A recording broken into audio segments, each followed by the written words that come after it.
Recording in progress. Welcome, everyone.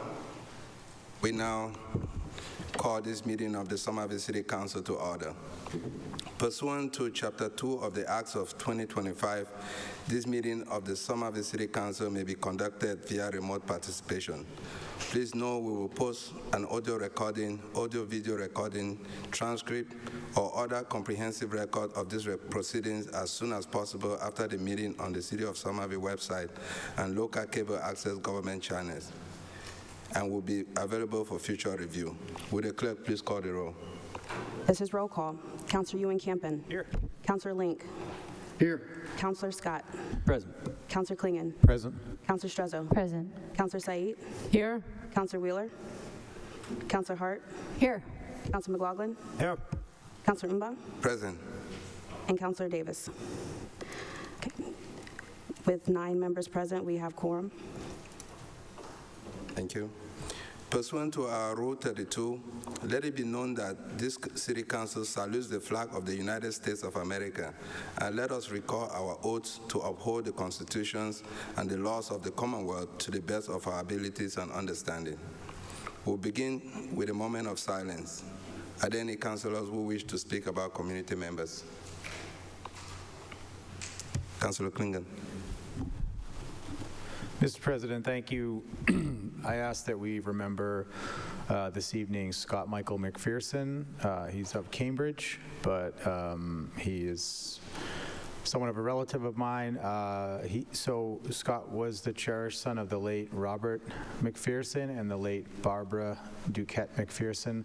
He leaves behind a loving family who will forever hold him in their hearts, including his sisters, Patricia Brown of Beverly, Tammy Brown Perez of San Francisco, and his brothers, Robert Bobby McPherson of Marlboro and Sean McPherson of Salem. Scott took great pride in his career as a union laborer and scaffolder. He genuinely loved his work and was grateful for many lifelong friendships he built along the way. He was known for his kind heart, easygoing nature, and loyalty he showed for those fortunate enough to call him a friend.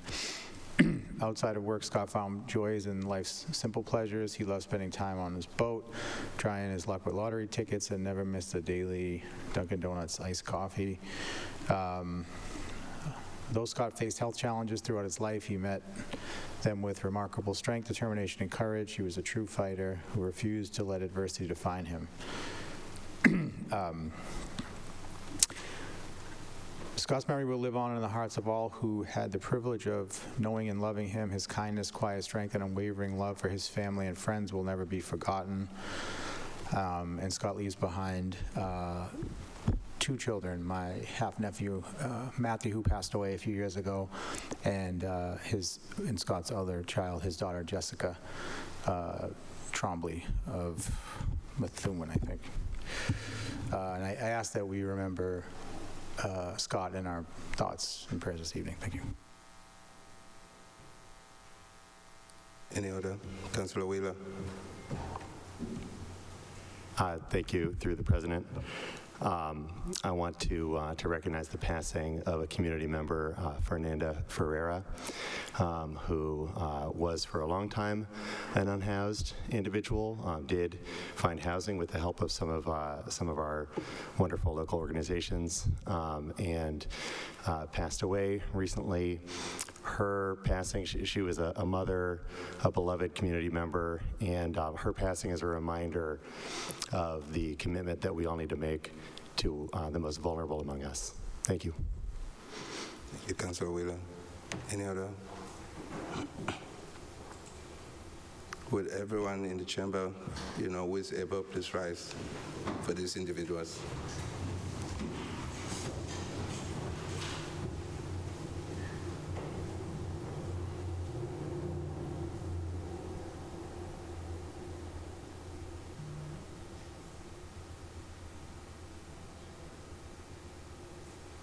Thank you. So, colleagues, after we go through the citation, grand location, we'll take several items out of order. And these items are, thank you, Maddie, 9.4, 4.6, 4.2, 7.17, and 4.4, 8.1 and 7.1, 7.3, 7.4, 7.5, 7.6, and 7.7.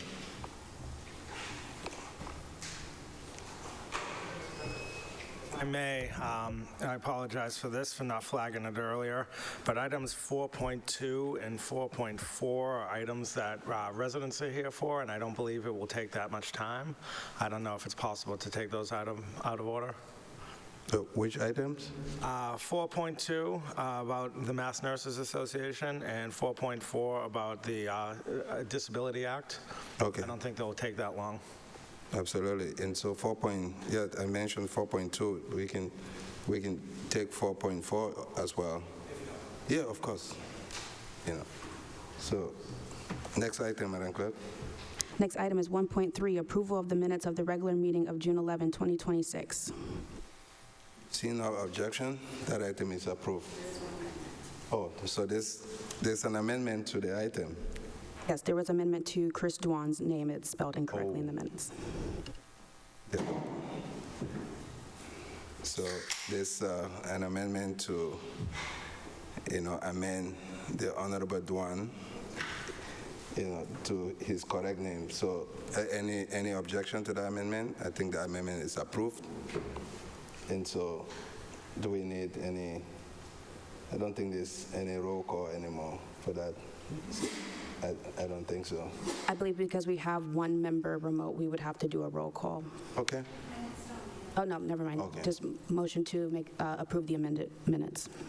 Absolutely. Thank you. So next item, that item is approved.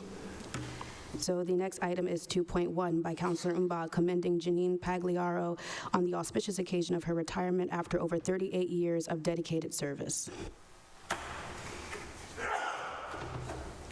So this is an item from the clerk's office, and I will just read it so that, it's always good that we recognize the hardworking, employees of the city in the office of the city clerk. So this citation is for Janine. And the citation reads, "Be it hereby known to all that the Somerville City Council and the Mayor offer their sincerest commendations to Janine Pagliaro on the auspicious occasion of her retirement after over 38 years of dedicated service to the city, most of which was served in the office of the city clerk.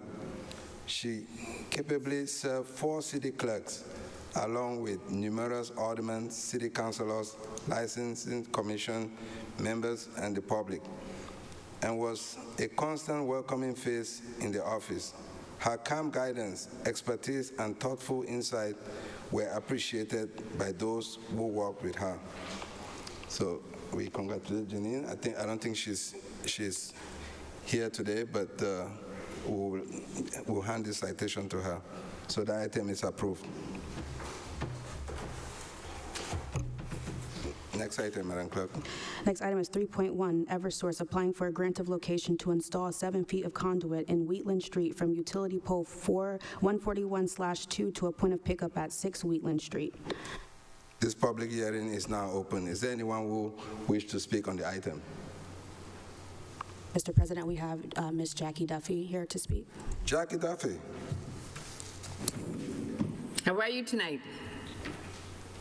You have the floor, Jackie Duffy.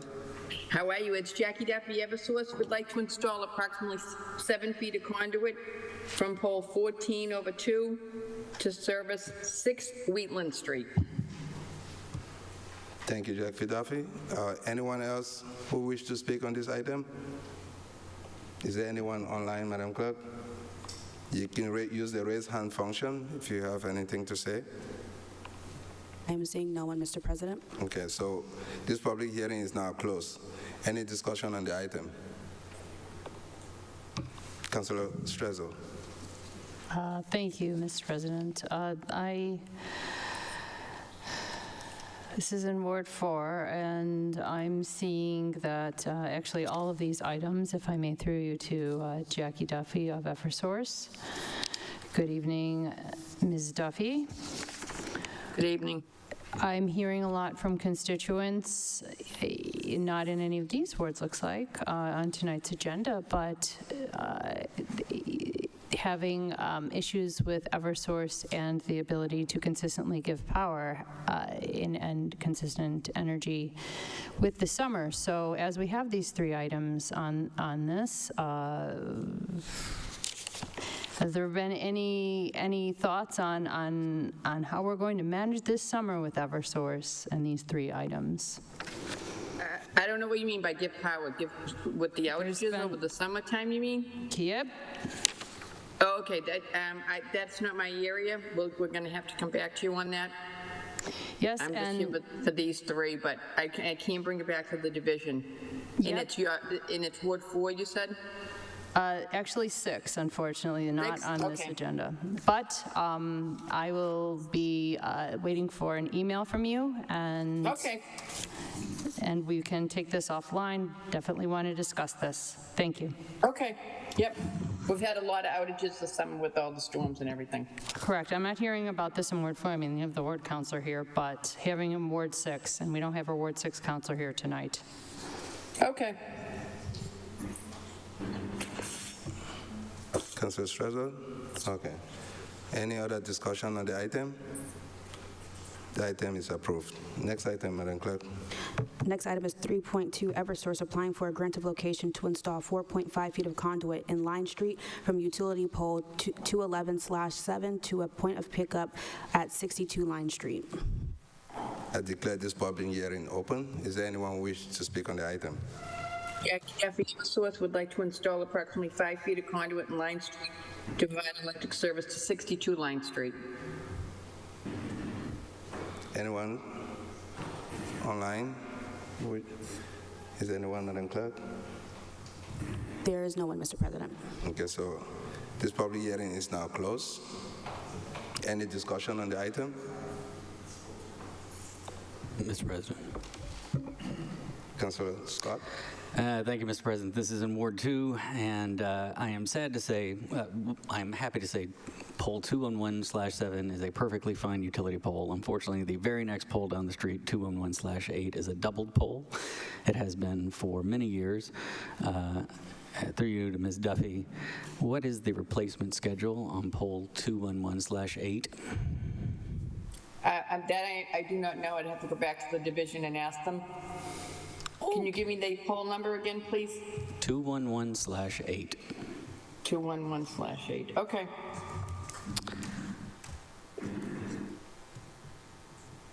Mr. President, I am considering whether or not to recommend this go to committee so that we can get that answer before we proceed on it.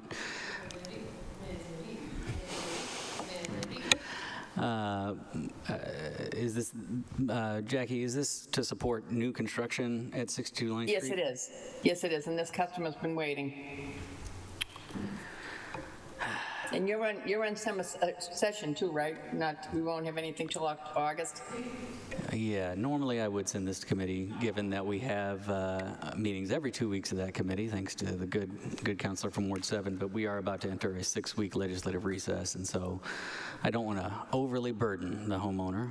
That said, Ms. Duffy, I would appreciate an answer to that, follow up by email. Sure. And we will hopefully get that poll addressed shortly, or we can address it in September when we return. Thank you. Okay. I'll send you an email. Councilor Scott, do you want to send this to committee? Okay, see, any other discussion on the item? Since none, the item is approved. Next item, Madam Clerk. Next item is 3.3, Eversource applying for a grant of location to install a total of 199 feet of conduit in Elm Street from utility pole 112/31 to manhole 18932, and additional conduit from a manhole 18932 to a point of pickup at 199 Elm Street. I declare this public hearing open. Is there anyone who wishes to speak on the item? Jackie Duffy. Jackie Duffy, Eversource. Would like to install approximately 154 feet of conduit on Elm Street to provide electric service to 199 Elm Street. Anyone else who wishes to speak on this item? Hope there's nobody online. Just keeping an eye. I don't see that. Okay. So I declare this public hearing closed. Any discussion on this item? Seeing none, the item is approved. Thank you. Have a nice summer President. session. Mr. President, before Jackie leaves, can I just Yep. ask a question? Sure.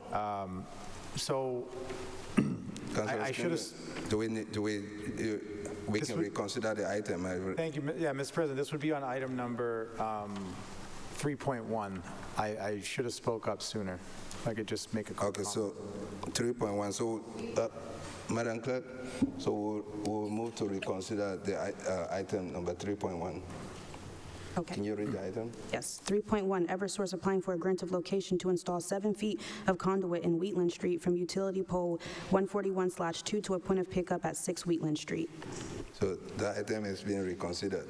Thank you, Mr. President. I appreciate that. Through you to Ms. Duffy. Ms. Duffy, 6 Wheatland, what is the nature of the line that's being, is this for the current owner to, I'm unclear. It's an abandoned house that they're waiting to do work on, that they said probably won't happen until the fall. I'm just curious what this line achieves. They're proposing it for a multifamily residential building. Okay. We get the request, so that's why it came before you, before they did anything. That's what happens. Okay. I actually would ask that this get sent to committee. I have some concerns around this particular connection and this particular property. So, If it's too late, it's too late, but I don't know. no, it's okay. The item is before us, so we will refer this item to licenses and permits, but we will not be able to make any roll call vote on this item because Councilor Link is online, so we will wait at the end to vote on. Okay. Thank you, Mr. President. Sure. So that item will be referred to licenses and permits. Thank you. Thank you. Next item, Madam Clerk. Next item is 9.4 and 4.6. Oh, yes, so we'll be taking our first items out of order. So item 9, item 4.6, and 9.4. Madam Clerk, would you read those items? Yes. 9.4, Davis Square Neighborhood Council submitting comments regarding formal recognition by this council as a neighborhood council under Chapter 7, Article 9 of the Code of Ordinances. And then item 4.6 is by Councilor Davis conveying support for formally recognizing the Davis Square Neighborhood Council. Hello, welcome, Elaine and Chris, and Hello. yes, so I want to acknowledge our other board members and many members who are in the room with us tonight. We do have a slide deck. Should we? sure, yeah, You don't have access to it. Chris can, Chris, can you? Does it go to your email? It does. I can fix that very quickly. sure. So probably take a 2-minute recess for them to get the slide in order.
So, Madam Clerk, could you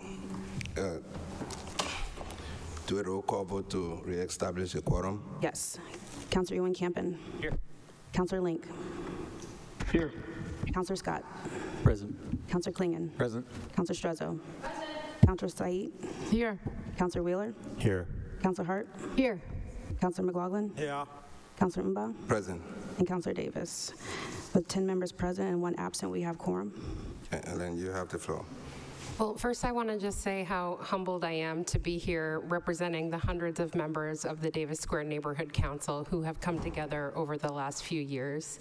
I'm excited to be able to present our formal request for recognition by all of you, the city councilors, so that we can continue the work that we have built over the last few years.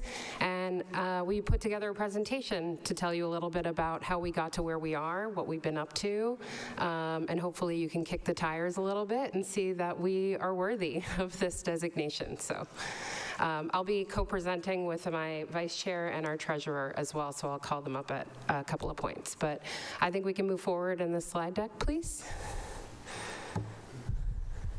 I'm realizing the text is very small from here. Basically, who we are is we are the Neighborhood Council for Davis Square. We are made up of residents, workers, business owners in Davis Square area, and we have formal nonprofit recognition from the state of Massachusetts. We worked very hard for that. We work to advocate for the residents of our neighborhood, to represent their needs and desires, to improve the community, and to inform our members and our neighbors of what's going on and make sure that they're connected to the decisions that are being made about our neighborhood. Next slide, please. We are open to everyone with a stake in Davis, so all of our meetings are open. We have membership available to residents, workers, business owners, people who own property in our catchment area, people who volunteer at the organizations that do good work in our area, and also anybody who is unhoused who receives services within our catchment area as well. Next slide, please. We have a neighborhood map that is right on our website. So the city of Somerville designates the Davis Square neighborhood. We have decided that in many cases, the residents who live directly in Davis Square were not in the blue designated area. So we have gone a half a mile out for residents, and we pay attention to the developments that are happening within that blue map. Our city-defined boundaries are in blue. Our half-mile welcome is, it is a little odd because we're in a corner of Somerville, so within that half-mile includes Medford, Cambridge, and Arlington. But the vast majority of our members, which you'll see later on, are Somerville residents. Next slide, please. So the reason why we're coming to you all now to seek recognition is because there are multiple things going on. We came together about 2.5 years ago when there was a community meeting about neighborhood planning for Davis Square. It started with 11 people who exchanged email addresses, but now our membership has grown tremendously. I do believe that we were a big part of why the new administration and the mayor is prioritizing finalizing the Davis Square neighborhood plan. So that is ongoing. The city is actively engaging us in how we plan for our future right now. We also have major developments being proposed for our neighborhood that we want to participate in. And also, this is a decisive time for us. We have plans coming to us, and we want to be ready to meet those plans with an understanding of what our needs and desires are so that we can negotiate in good faith on behalf of our neighborhood. Next slide, please. And there are 7 projects that we're actively monitoring in our catchment area. I'm going to turn it over now to PJ Kim Santos, who's our treasurer, to go through a little bit of our history of how we got here. Wonderful. Thank you very much. My name is PJ Kim Santos, and I'm the treasurer of the Davis Square Neighborhood Council. So I guess a little more than 2 years ago, I actually was not one of the original people who were trying to propose the organization, but Elaine and a bunch of others were interested in trying to start a neighborhood council, somewhat inspired by the ones that exist in Union and Gilman Square, and began understanding what it would actually take to make that all happen. Shortly thereafter, they began recruiting and growing, first meeting in the basement of the Davis Square branch of the Somerville Library, and then expanding out to the, as meetings got larger and bigger, to the Baptist Church across the street. A big part of the origination process was developing our bylaws, so we sought to get buy-in from a wide variety of different people and try to integrate in all the different stakeholders who have a lot to say about what makes Davis Square and how we actually want to try to organize ourselves. At some point, we elected our first board and began pursuing the process for becoming an officially recognized organization. Some of that involved filing to be a 501c4 nonprofit. Some of it involved making sure that we comply with all the different city ordinances that declare neighborhood councils to be appropriate organizations, and amending and adjusting ourselves as either new opinions or new people join and want to reform and make us a more welcoming and a useful organization. At this point, we've now had 2 full elections of the board. We have more than 600 members of registered as part of our organization, and we're here coming in front of you all to be recognized. Thank you. Thank you, PJ. Thank you. Next slide, please.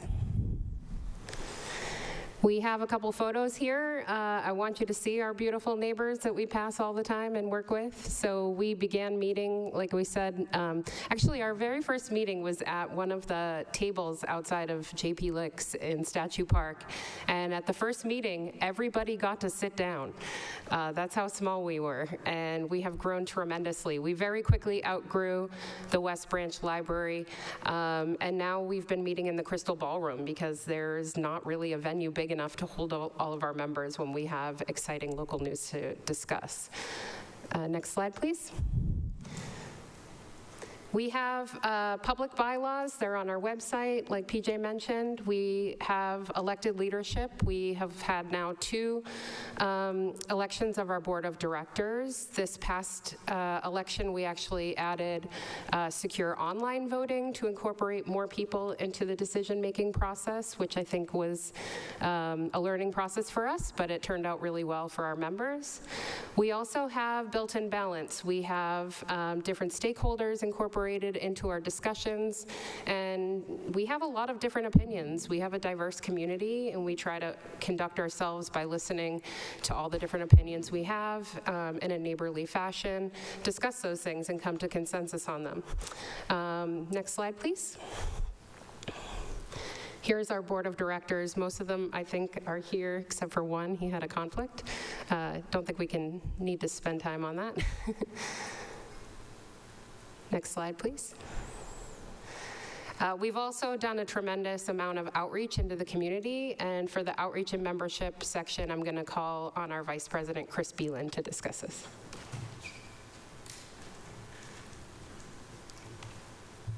Thank you. So yeah, we've put up a lot of posters around town, at least every other month, and for our big meetings. Our meetings are advertised on the giant sign on the Middlesex Federal Bank so that people walking around know that there's something happening. We have various overlapping interest groups, whether Davis Square Village, Somerville YIMBY, Somerville Homeless Coalition, Somerville Foundation that get notifications. We have our own social media. We have a very active outreach committee that's committed to letting everyone know that we exist. So they table in Statue Park. They're going to be at the Davis Square Farmers Market and Art Beat and other places. Yeah, so we've done pretty much everything that we can think of. And when there's something that's high stakes, people do show up in the hundreds, as you saw photos for. And next slide, I think there's statistics. I was just looking at our official spreadsheet, and it's somewhat complicated because people can qualify in different ways.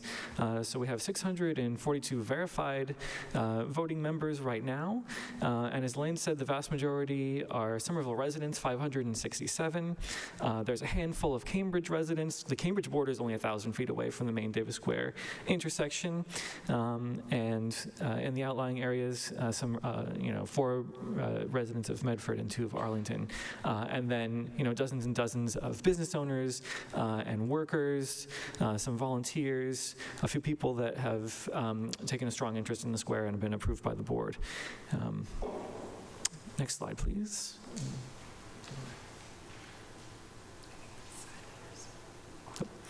You want to talk about that? Sure, I can talk about the committees as well. I go to a lot of committee meetings. So in addition to the development projects and negotiating community benefit agreements with developers, as the ordinance asks us to, we take an interest in everything that our community tells us they care about. So we have Greening Davis volunteers putting plants in the ground and working with the city on maintenance. The Elmway Action Group has just submitted a recommendation to the city for pedestrian and parking improvements to the first block, or a couple blocks of Elm Street. And let's see, there's very small text. Oh, yes, people are very interested in redeveloping the city-owned Little White Church on College Street across from the library. We have an annual summer social, and our programming committee is trying to have more fun events and also raise money to keep us going. We have infrastructure needs, as you can imagine. The zoning committee is also interested in homeless shelters. There's a committee on the Davis Square neighborhood plan, so like housing is a theme that goes through the neighborhood, I think. And there's a lot of small ideas like public art and things that people are always bringing to us. And so, when we have volunteer capacity or people are excited about that, we give it to them or form a committee. I don't know, it's very democratic as it is here, so that's what we're doing on the ground. Next slide, please. And one of the things we did, we had a big meeting up at Tufts just to get a room that was big enough about how the development process works in Somerville. And we've, especially for the Copper Mill project, there's been a lot of questions from the community, answers and non-answers from the developer. So we've just been doing a lot of coordinating and a lot of people, we have new members every meeting, sometimes dozens of them, and everyone needs to get up to speed on the facts of development and how they can influence it democratically. So we're providing that as a service as well. Next slide, please. There's a photo of the meeting we had during Storm at Tufts. Next slide, please. Those are our breakout groups. And as we've been talking about, we have Copper Mill as our main project. We're tracking smaller projects. Some of them are already under construction. We did endorse a zoning change on Highland Ave and Whipple, which was partly approved by the City Council already, which is going to be producing more housing and a mixed-use development. And we do have volunteers that monitor the ZBA and the Planning Board for projects in our jurisdiction, and we update our membership at our monthly meetings about that and everything else that's going on. Next slide, please. And these are some of the smaller projects: community fridge, public art, transit improvements. Someone suggested an oral history project, so one of our board members is volunteering to find out more about the history of Davis Square. Next slide, please. And did you want to talk about community? I think that's your fault. Thank you. Thank you, Chris. One of the more important things I think that we've done is really to help strengthen the social bonds as a community organization in Davis Square. So everyone, actually many of you counselors have been to one of our meetings, and so you know that we spend the beginning of our meeting introducing each other to each other. Everybody gets introduced and with their name, their pronouns, and how they're connected to the square so that we all get to know each other.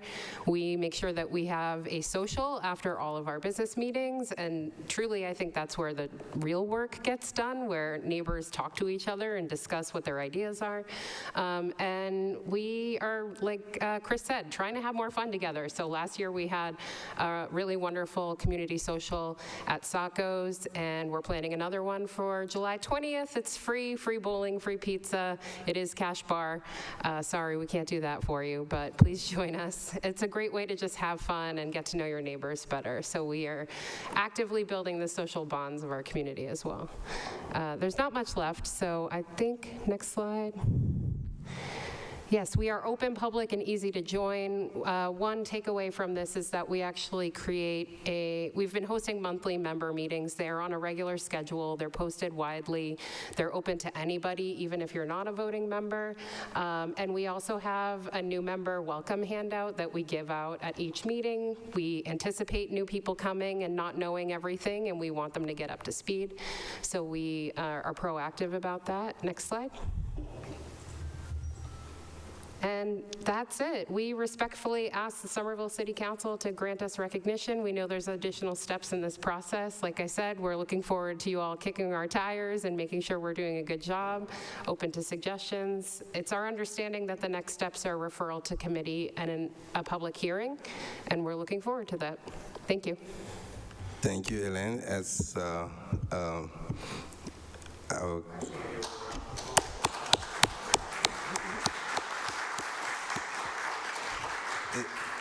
As you know, someone who has attended your meetings, I'm really impressed by the level of work that your team has put together.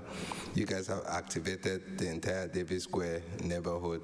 I've never seen an organization that evolved like organically. Everybody in Davis Square is talking about Davis Square Neighborhood Council. It just reminded me of the Union Square Neighborhood Council, how it all started, in Gilman Square, also now Davis Square. It's always very important to have community groups come together and activate a neighborhood so they can have a say in what happens, within that neighborhood. So thank you so much to you and Chris and the entire team, in the neighborhood council.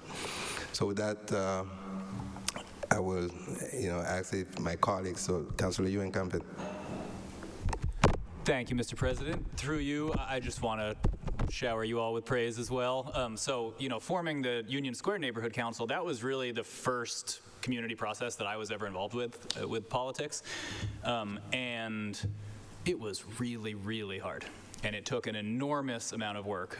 And so I just have a really profound and deep respect for the work that you all did. It really shines through in the presentation tonight, but just grinding it out. And it is really a public service. I just want to thank you all for that. And I also just want to say, looking back on 10 years ago when we were setting this up, it's like beyond, I think, our wildest dreams that we would see additional neighborhood councils form, and not only form, but at this level of kind of transparency and accountability.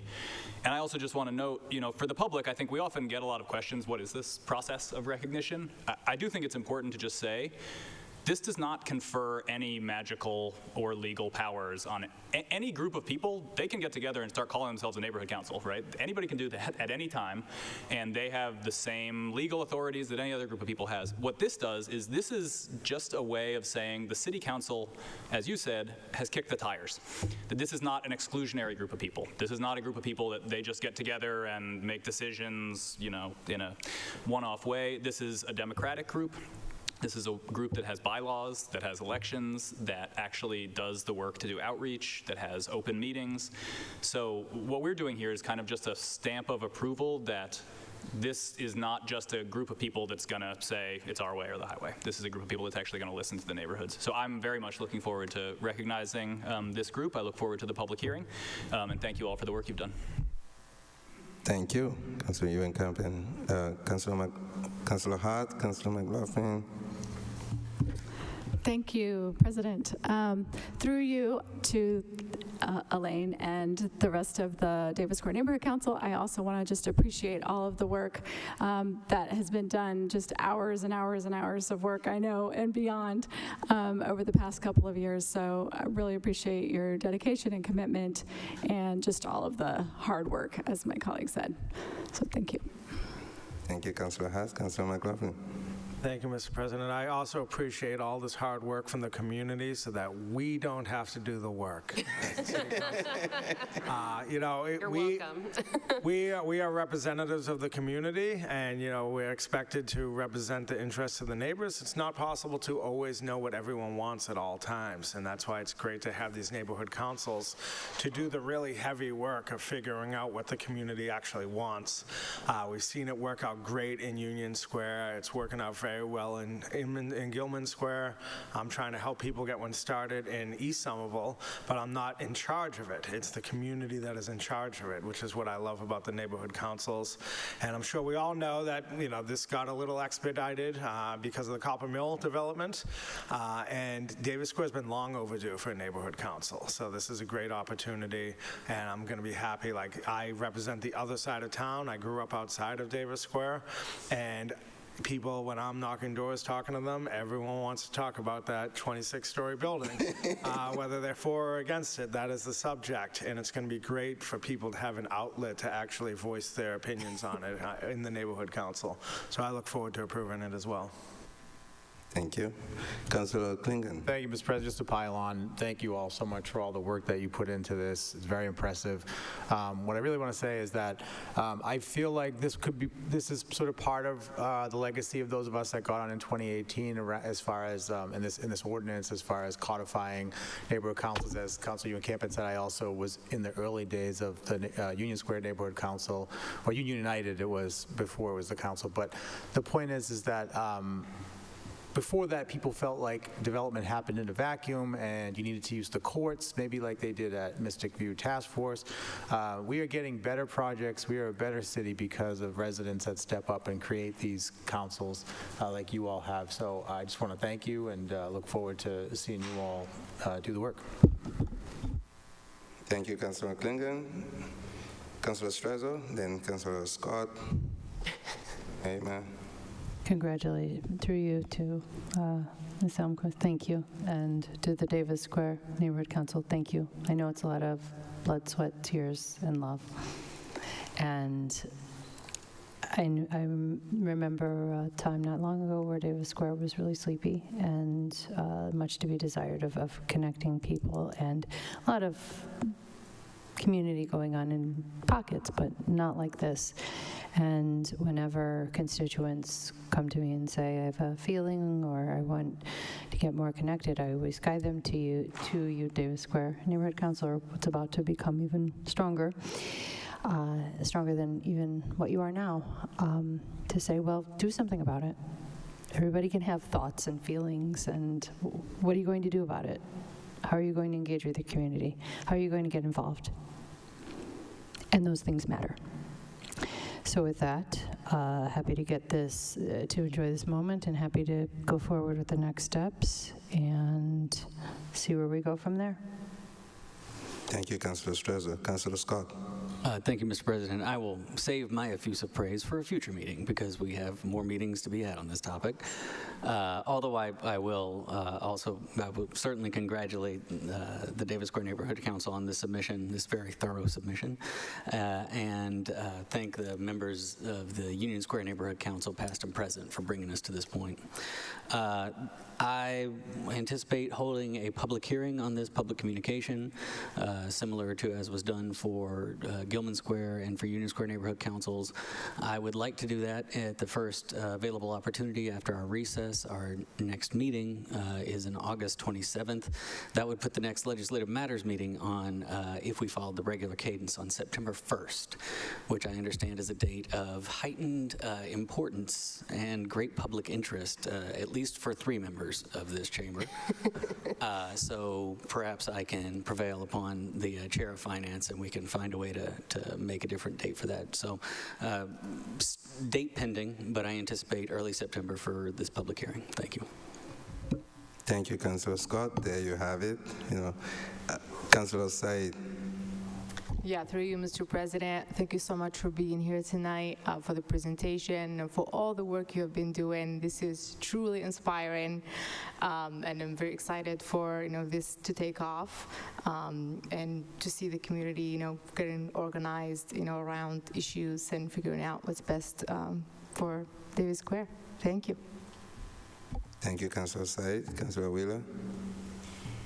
Thank you, Mr. Chair. Just to echo what my colleagues have said, I have seen in the meetings of the DSNC that I've attended how patiently and thoroughly the DSNC has been building your capacity as a forum for including many community voices and earning trust and buy-in through your commitment to fair and open procedures.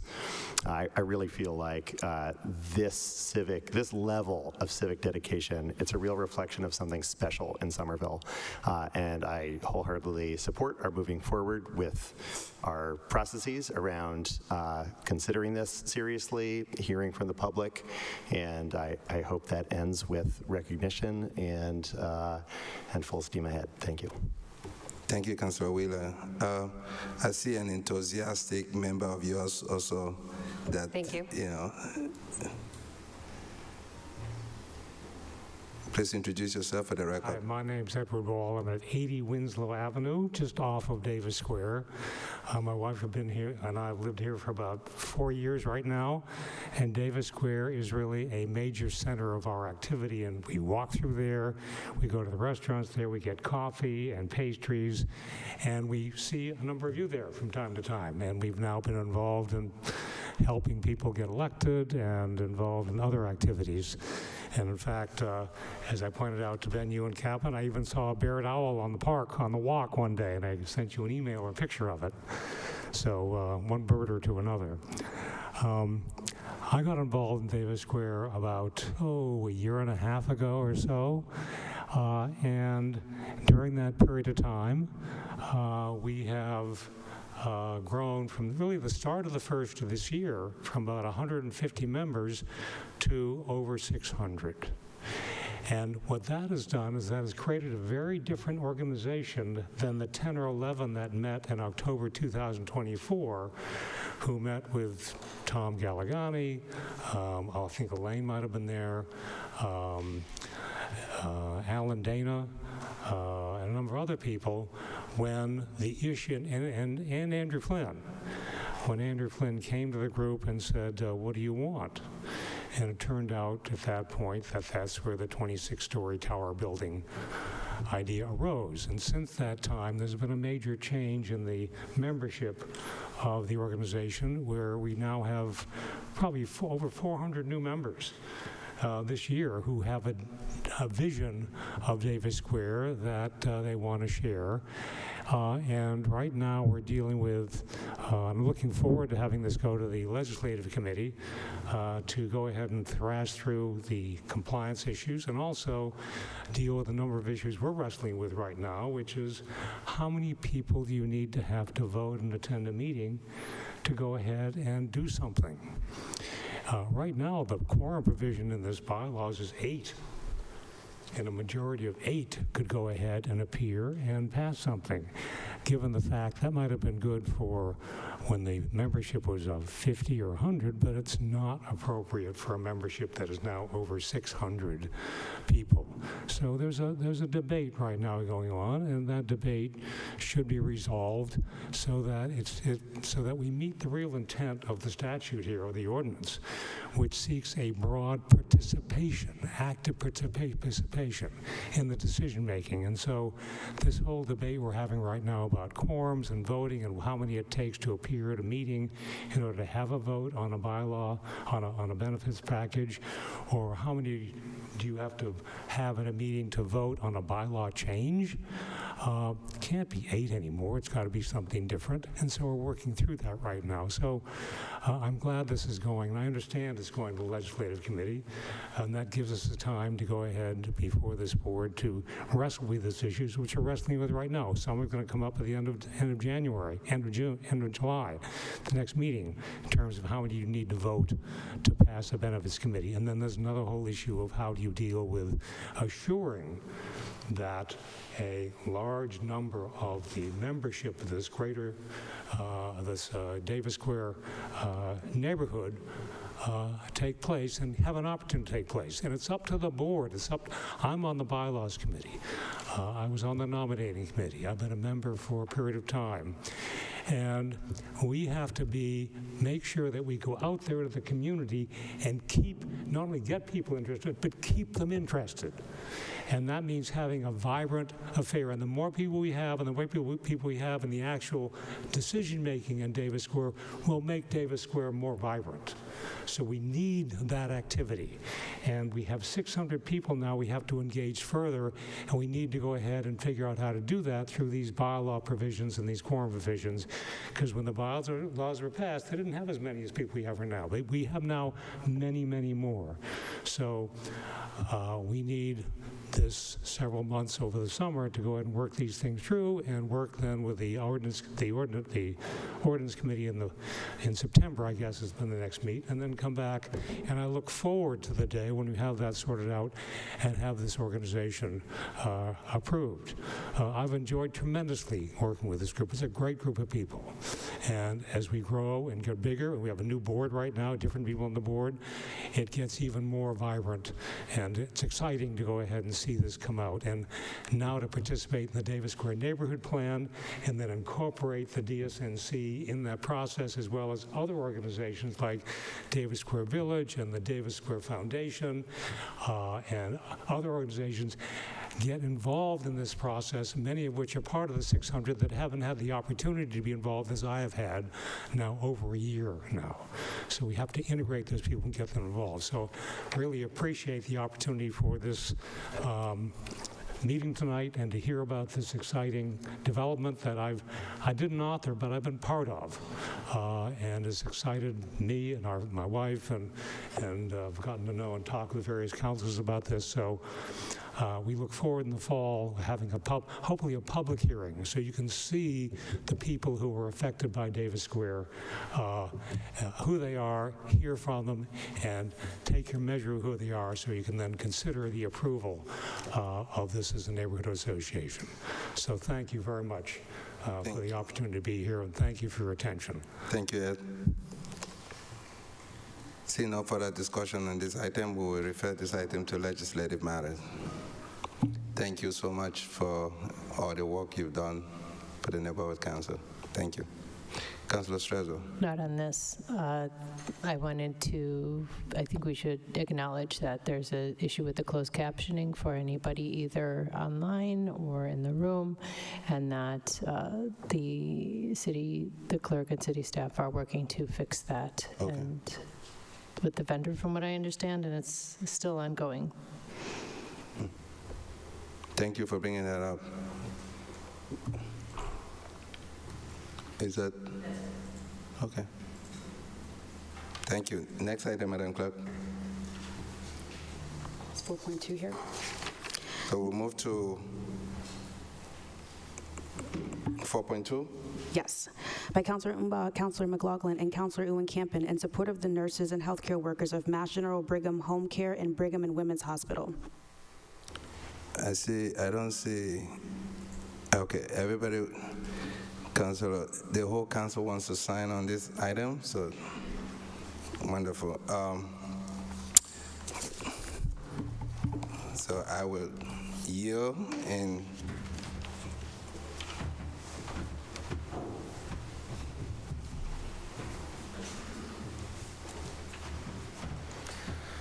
Councilor Barr. Thank you, Mr. President. This resolution recognizes the essential role that nurses and healthcare clinicians at Brigham and Women's Hospital and Mass General Brigham Home Care play in protecting the health and well-being of Somerville residents and the broader Middlesex County.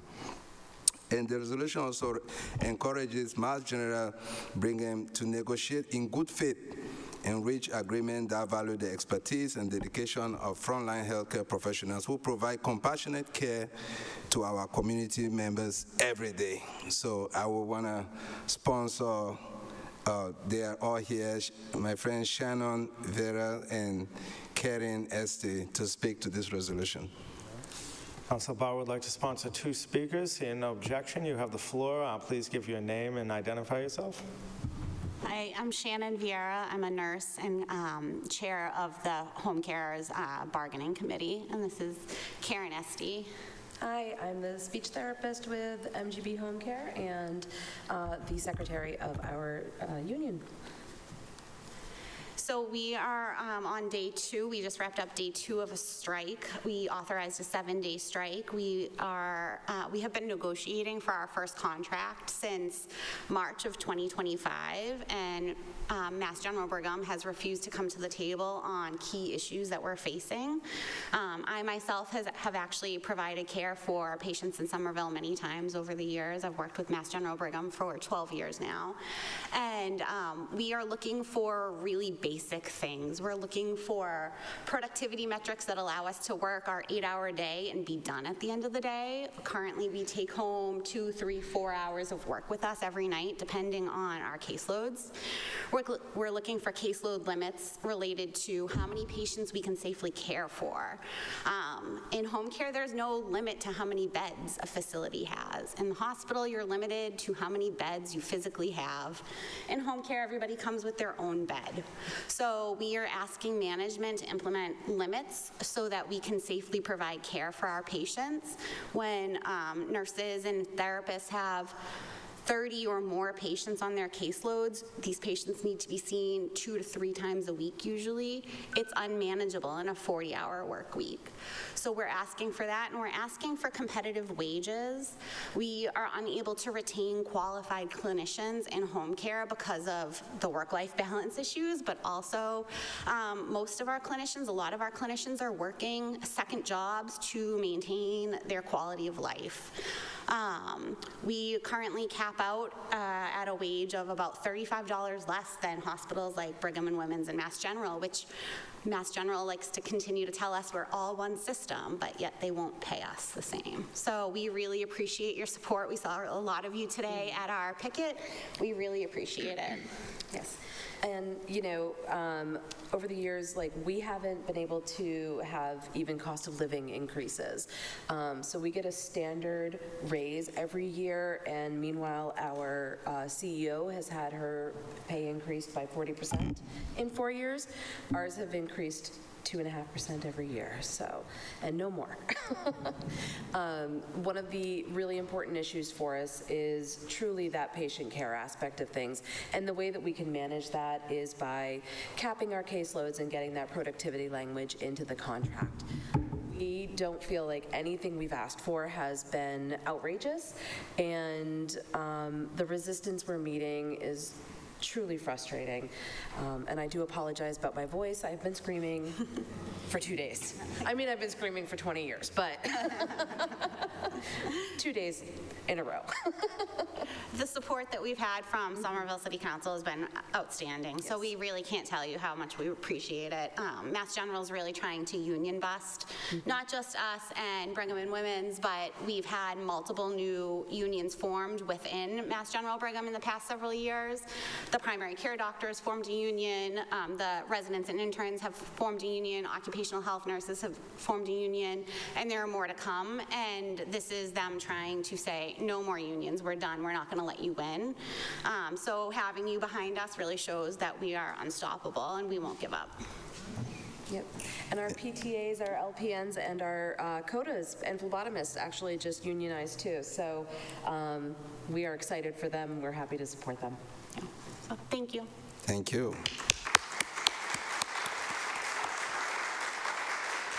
Yeah. I just want to say thank you, for your courage you show every day, and as you can see, the entire City Council has signed on to this resolution, so we are with you all the way. And Madam Clerk, I would like you to just read the resolution for the record, and then I will offer the opportunity for my colleagues, the co-signers, and then any other members that wants to make some remarks. Absolutely. Okay.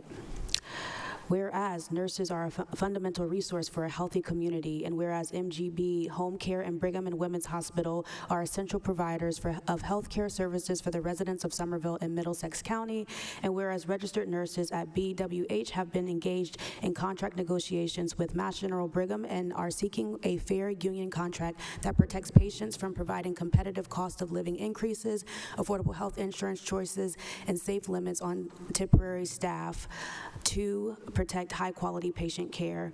And whereas clinicians at MGB Home Care and have been engaged in contract negotiations with Mass General Brigham and are seeking their fair market competitive first union contract that protects patients, preserves access to high-quality local care with supporting recruitment and retention. And whereas weakening these staffing protections would risk patient safety, increase nurse burnout, and make it more difficult to recruit and retain experienced nurses. Oops, sorry, I hit the wrong screen here. Apologies.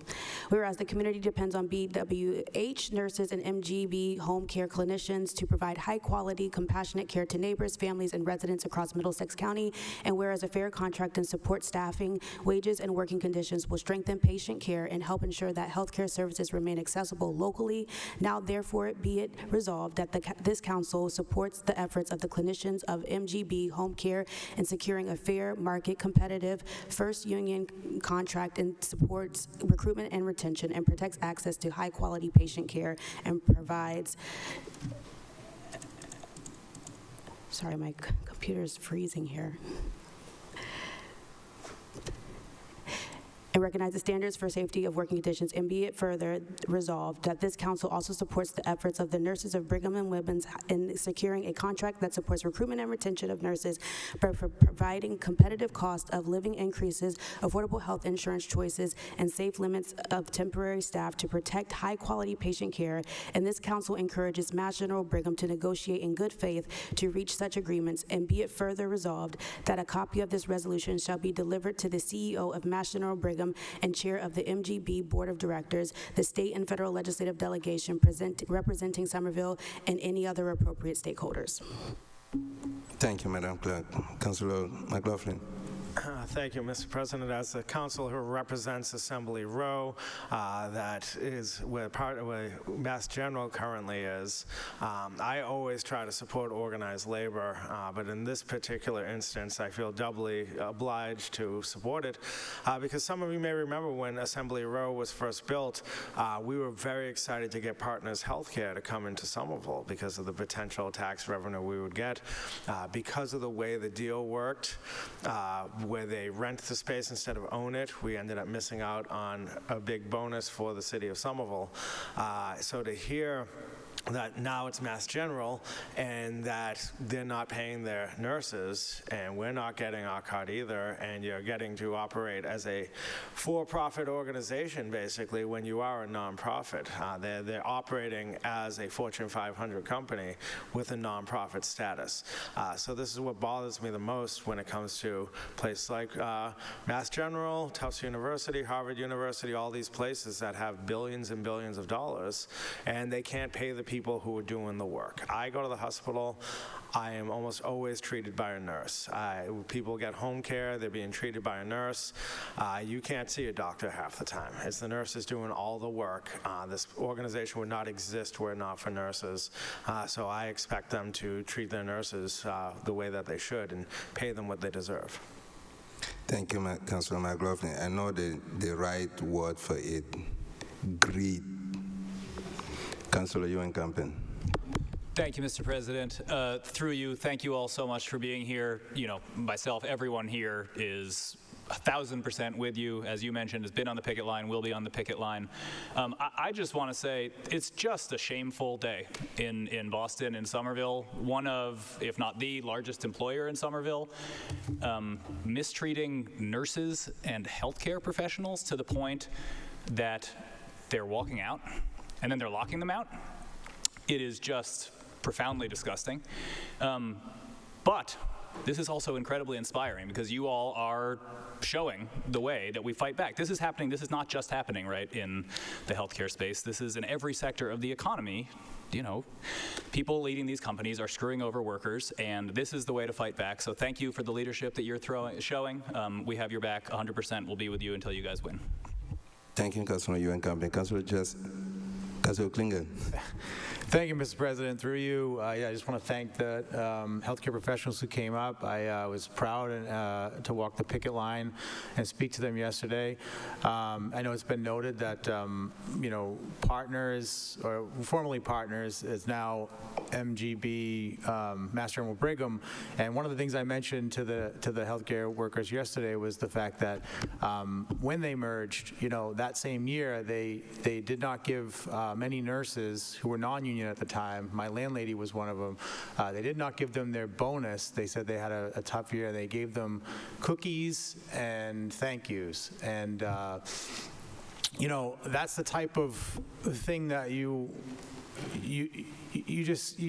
they spent millions to change the name, millions to change the sign, all of the stationery. This is where the priorities are. While we have people who are caring for our loved ones, the way that they're treated directly impacts the way our loved ones are treated. So while there are many unions forming in different sectors, I think it's extremely important to make sure that healthcare professionals are treated properly and able to care for their patients properly. I heard a couple of different scenarios, specifically around the fact that they're told, they have 5 patients a day. That's all that management cares about. It doesn't matter if it takes you an hour to get from, we all hear people complain about traffic in Somerville. If you have a patient in Somerville, it might take you 40 minutes just to get across town. Then you got to find a parking spot. They're not getting paid for the time that they're on the clock, essentially. So you can imagine they might, what happens to when they get to that location? They're up against the clock. It just creates a really bad situation for everybody, except the people that are getting paid $1 million, whatever it was, $2.3 million that they're CEO. So.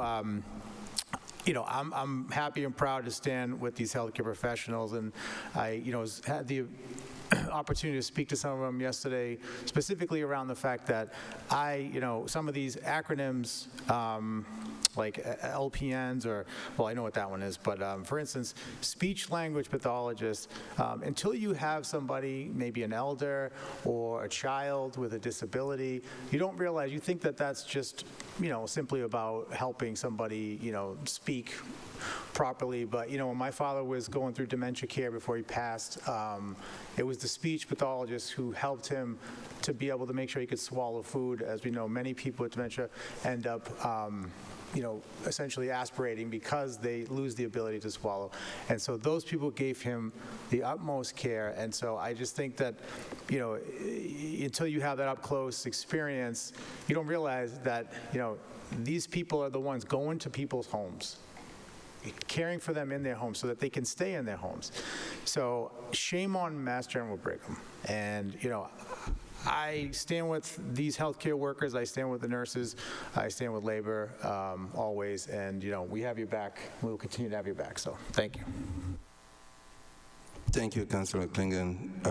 Councilor Strezo, we're going to go to Councilor Link and then come back to you. Councilor Link is online. You've been waiting for a while. Councilor Link. Thank you, Mr. President. Through you, I just want to say, so as a person who comes from a family of healthcare workers, both past and present, I grew up, with my grandmother working as a nurse, my mom working as a secretary at the same hospital. It's so important. These jobs are so important, and they're so underappreciated. And I think we're all recognizing that now here, all my colleagues. But I also, want to point out too that we know that when we have at-home care, that it's superior to having someone go into a home. When they're able to get at-home care, it's cheaper for the state, it's cheaper for the families, and the outcomes are better. So these are essential workers. The work that they're doing is extremely essential, and we absolutely have to be behind them. The final thing I'll say is, so I'm not able to be in person today because I've got a family reunion. But we have we were all just talking, unprompted by me about this strike, and about how we're all cheering on. All these people here are just cheering for the right outcome of this strike, and I really. I'm looking forward to getting back into Somerville, and hopefully everything's resolved by then. But if it's not, I will be there with you. Thank you, Councilor Link. Councilor Strezzo. Thank you, Mr. President. Through you to our nurses and the MNA and Mass General Brigham's crucial staff. I want to say that I follow every year just how the pay increases of our top CEOs and board of Mass Gen, how it increases and what's the latest with them. And you're right, Mr. Chair, through you to Councilor Klingon, you're right, it is definitely some millions. And we know that while they're giving cookies to, Mass Gen is giving cookies to nurses and turning their pockets inside out and saying, gosh golly, and while moths fly out and say, gosh golly, we just don't have it this year. I do know that there was a bump up of executive pay that, according to the Boston Globe, reached new heights in 2023, and then a 40% increase in the year after that. The highest paid hospital executive in Massachusetts, Mass General Brigham's executive, receives $8.4 million in total compensation. That was in just 2023. And then currently has been bumped up to over $8 million. And I think it is insulting that they would try to nickel and dime you with all the hard work you do, with all the consistency, devotion, care, compassion, and the fact that we rely on you in our community, and you show up for us always. The fact that your caseloads are increasing, your hours are increasing, and you're just expected to persevere through that while the top executive, and this is old, so I'm sure it's increased a little bit, makes $6 million. No, 8 million. $8 million, that's right. That's scandalous and insulting.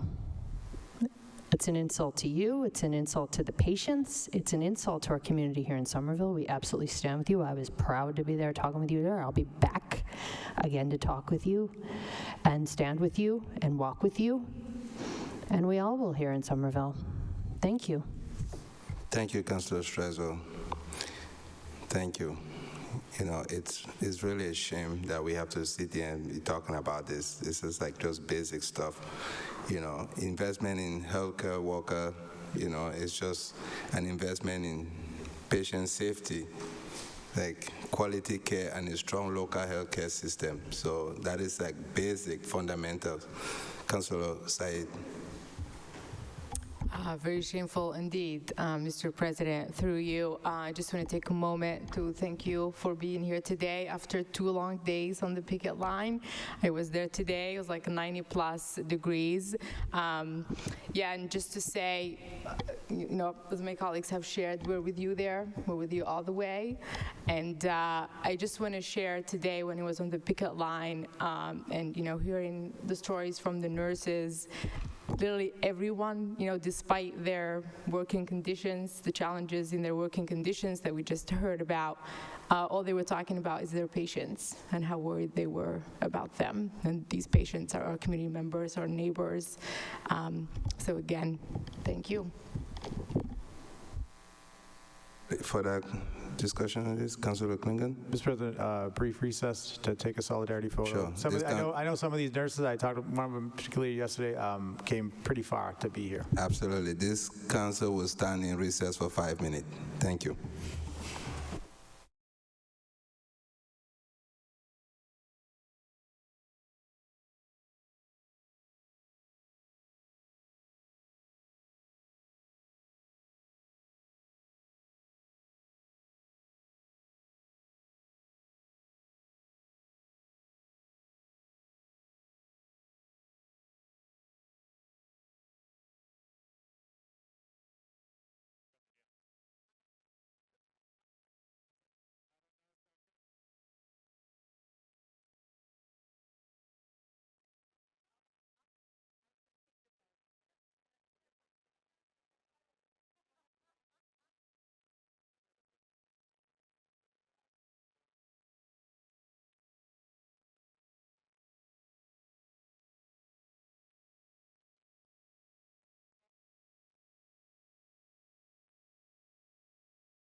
So we'll come back. Madam Clerk, would you call the roll to establish a quorum? Yes. This is roll call. Counselor Ewan-Campen. Here. Counselor Link. Here. Counselor Scott. Present. Counselor Klingon. Present. Counselor Strezzo. Here. Counselor Said. Counselor Wheeler. Here. Counselor Hart. Here. Counselor McLaughlin. Here. Counselor Umba. Present. And Counselor Davis. With 9 members present, we have quorum. Next item, Madam Clerk. Next item is 7.7. Requesting the appropriation of $204,400 from the Salary Contingency Salaries account to the Department of Public Works School Custodians Personal Services account to fund a memorandum of agreement with the Service Employees International Union Chapter 3 School Custodians. The record reflects that the mayor is in the chambers. So, Attorney. Thank you, councilors and council president, through you.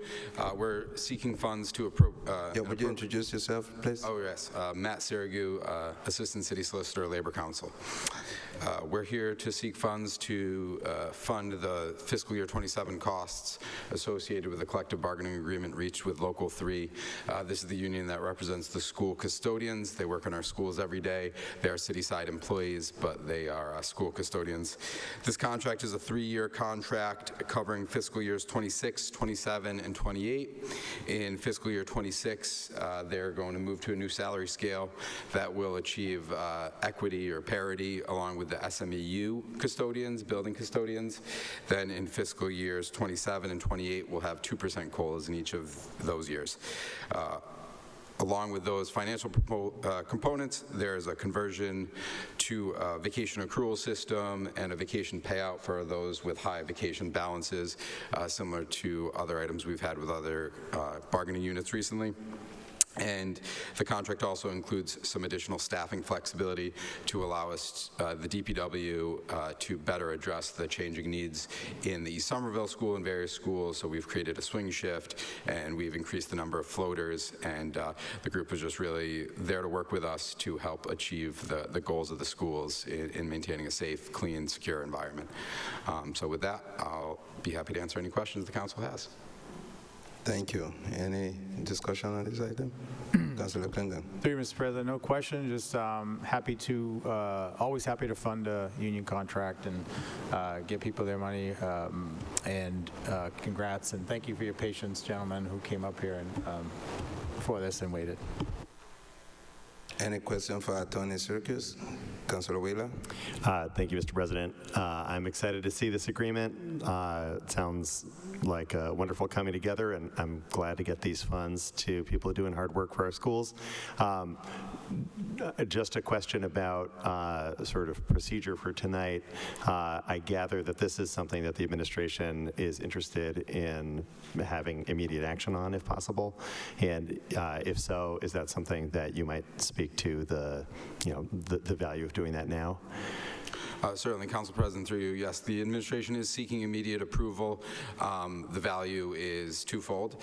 It is getting people their raises and their money as soon as possible, and also the way we seek the appropriation, it's based on a sum of money that will cover the increased wages for the balance of the fiscal year. So the appropriation amount, the appropriation requested, is to cover this week or next week going forward in the fiscal year. So that is the another financial basis for the immediate request, the request for immediate approval. Councilor Wheeler? Good. Any other question for Attorney Sirkis? Seeing none, that item is approved, I believe. Oh, Councilor Link, sorry. Okay, take that motion back. Forget about it. Mr. President, Councilor thank Link. you. I totally get it. This is not ideal. I just want to say a real quick thank you because in the School Building Facilities and Maintenance Committee, we've talked several times about needing these like swing shifts and the floaters, and that we have that now is fantastic. So huge round of applause. Thank you. Thank you, Councilor Link. And yeah, no, this is really exciting. Councilor Scott, do you have any Mr. President, given the request for immediate consideration, I would move to approve, hoping to have a roll call vote so that they can get their approval and go home. Thank you, Councillor Scott. So that motion is approved. I believe... There requires a roll call vote, sir. Yep, I believe, yep.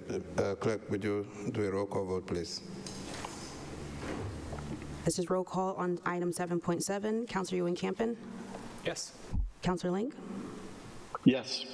Councillor Scott? Yes. Yes. Councillor Klingon? Yes. Councillor Strezzo? Yes. Councillor Said? Yes. Councillor Wheeler? Yes. Councillor Hart? Yes. Councillor McLaughlin? Yes. Councillor Mba? Yes. And Councillor Davis. With 10 councillors in favor, that motion passes. Thank you. Thank you. Next item, Madam Clerk. Next item is 7.17 and 4.4. 7.17 is proclaiming July 26th to be Disability Pride Month.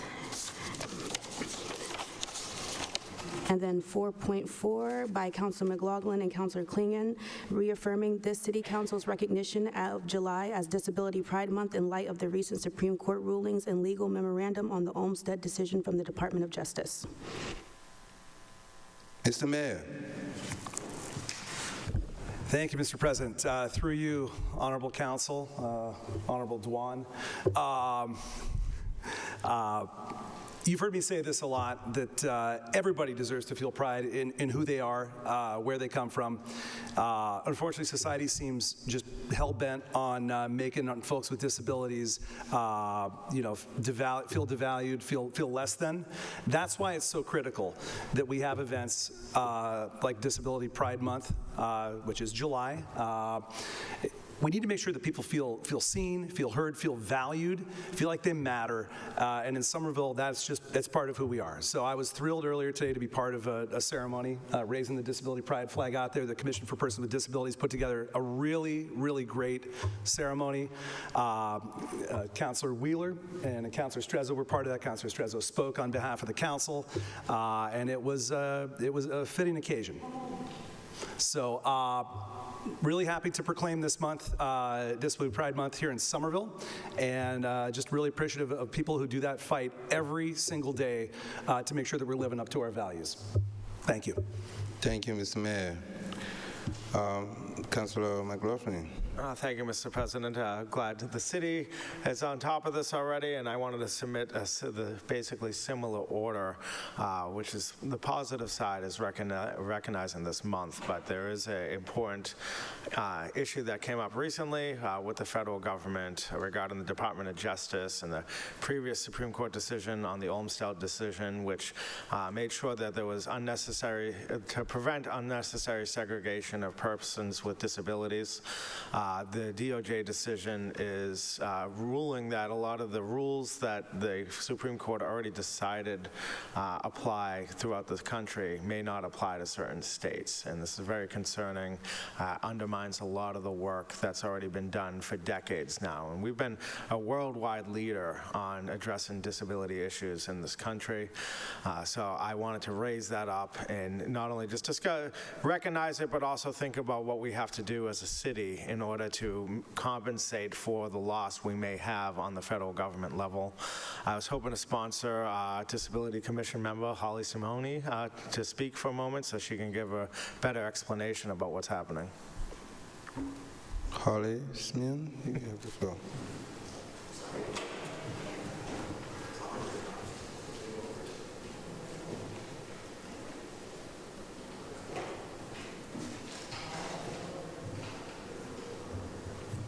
Would you introduce yourself for the record? Sure. My name is Holly Simeone, lifetime resident of Somerville and current chair of the Disability Commission. I'm here as a resident to talk about events in July. Thank you, Councilor McLaughlin. Thank you, Councilor Klingon. Thank you, President Mba, for allowing me to speak tonight. I would like to explain first and acknowledge that not every adult with a disability embraces the term disability pride. And that's okay. That's a personal choice. People don't necessarily feel proud that they have a disability. but I would like to clarify something.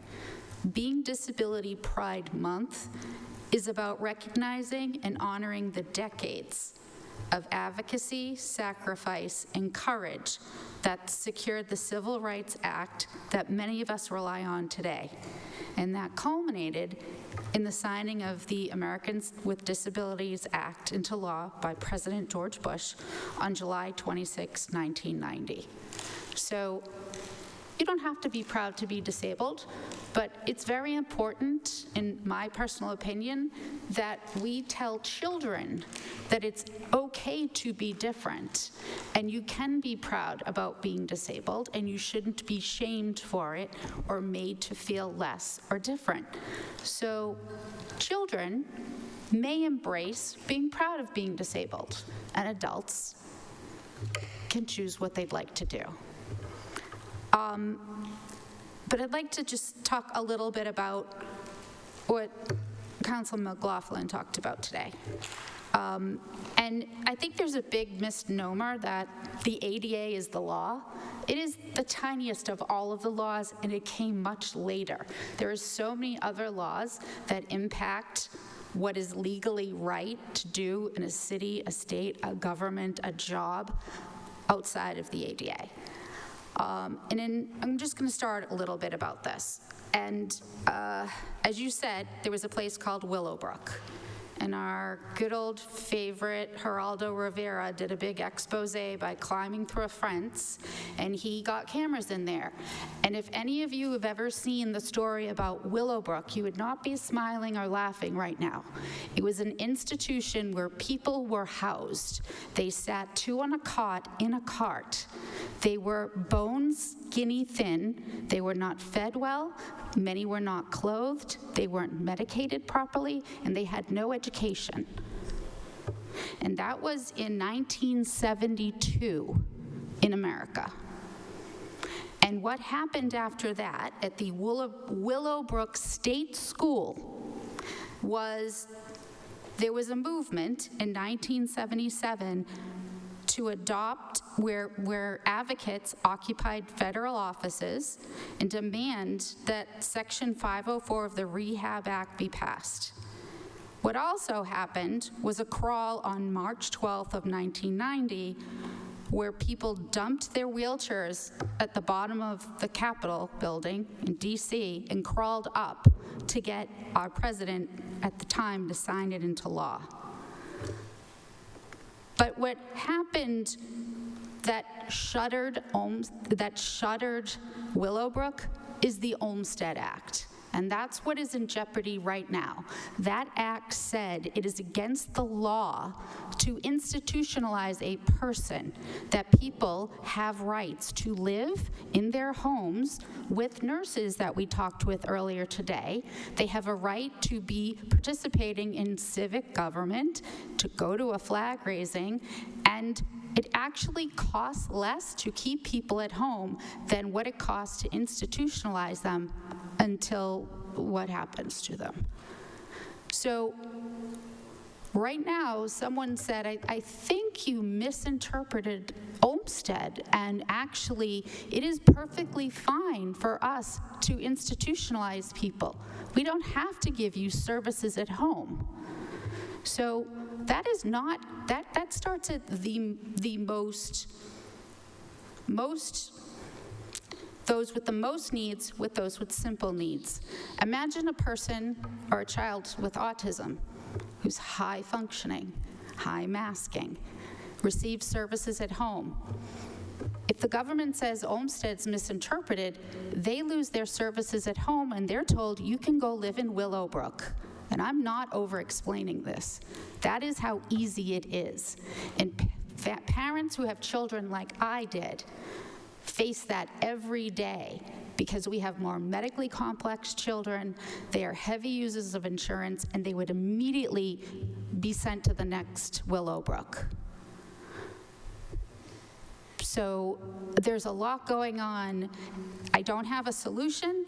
I don't really have an ask of you, but I just appreciate the opportunity to share what is happening at our federal government and how it impacts us every day. And But there are times where being a part of the Disability Commission feels like crawling up those steps one by one, fighting things at every single level every day, trying to get a seat at the table and to do what we are chartered to do by the law that the city of Somerville accepted. And it's great to be recognized for doing the work as a resident, and it's an honor to represent others, but we need to give us the ability to do that work and to intersect things that are happening, not to take it away from people that own it, but to give you some personal insight. You have a disability commission because you need the voices of lived experience. You put this in. How does a wheelchair get by? Did anyone think to measure how far that is? You're blocking an access aisle with this. It took me asking 3 different people, where are the closed captions? I wear bilateral hearing aids, and I'm not the only person in this room that relies on closed captions. If all the microphones went off, would you have stopped the meeting?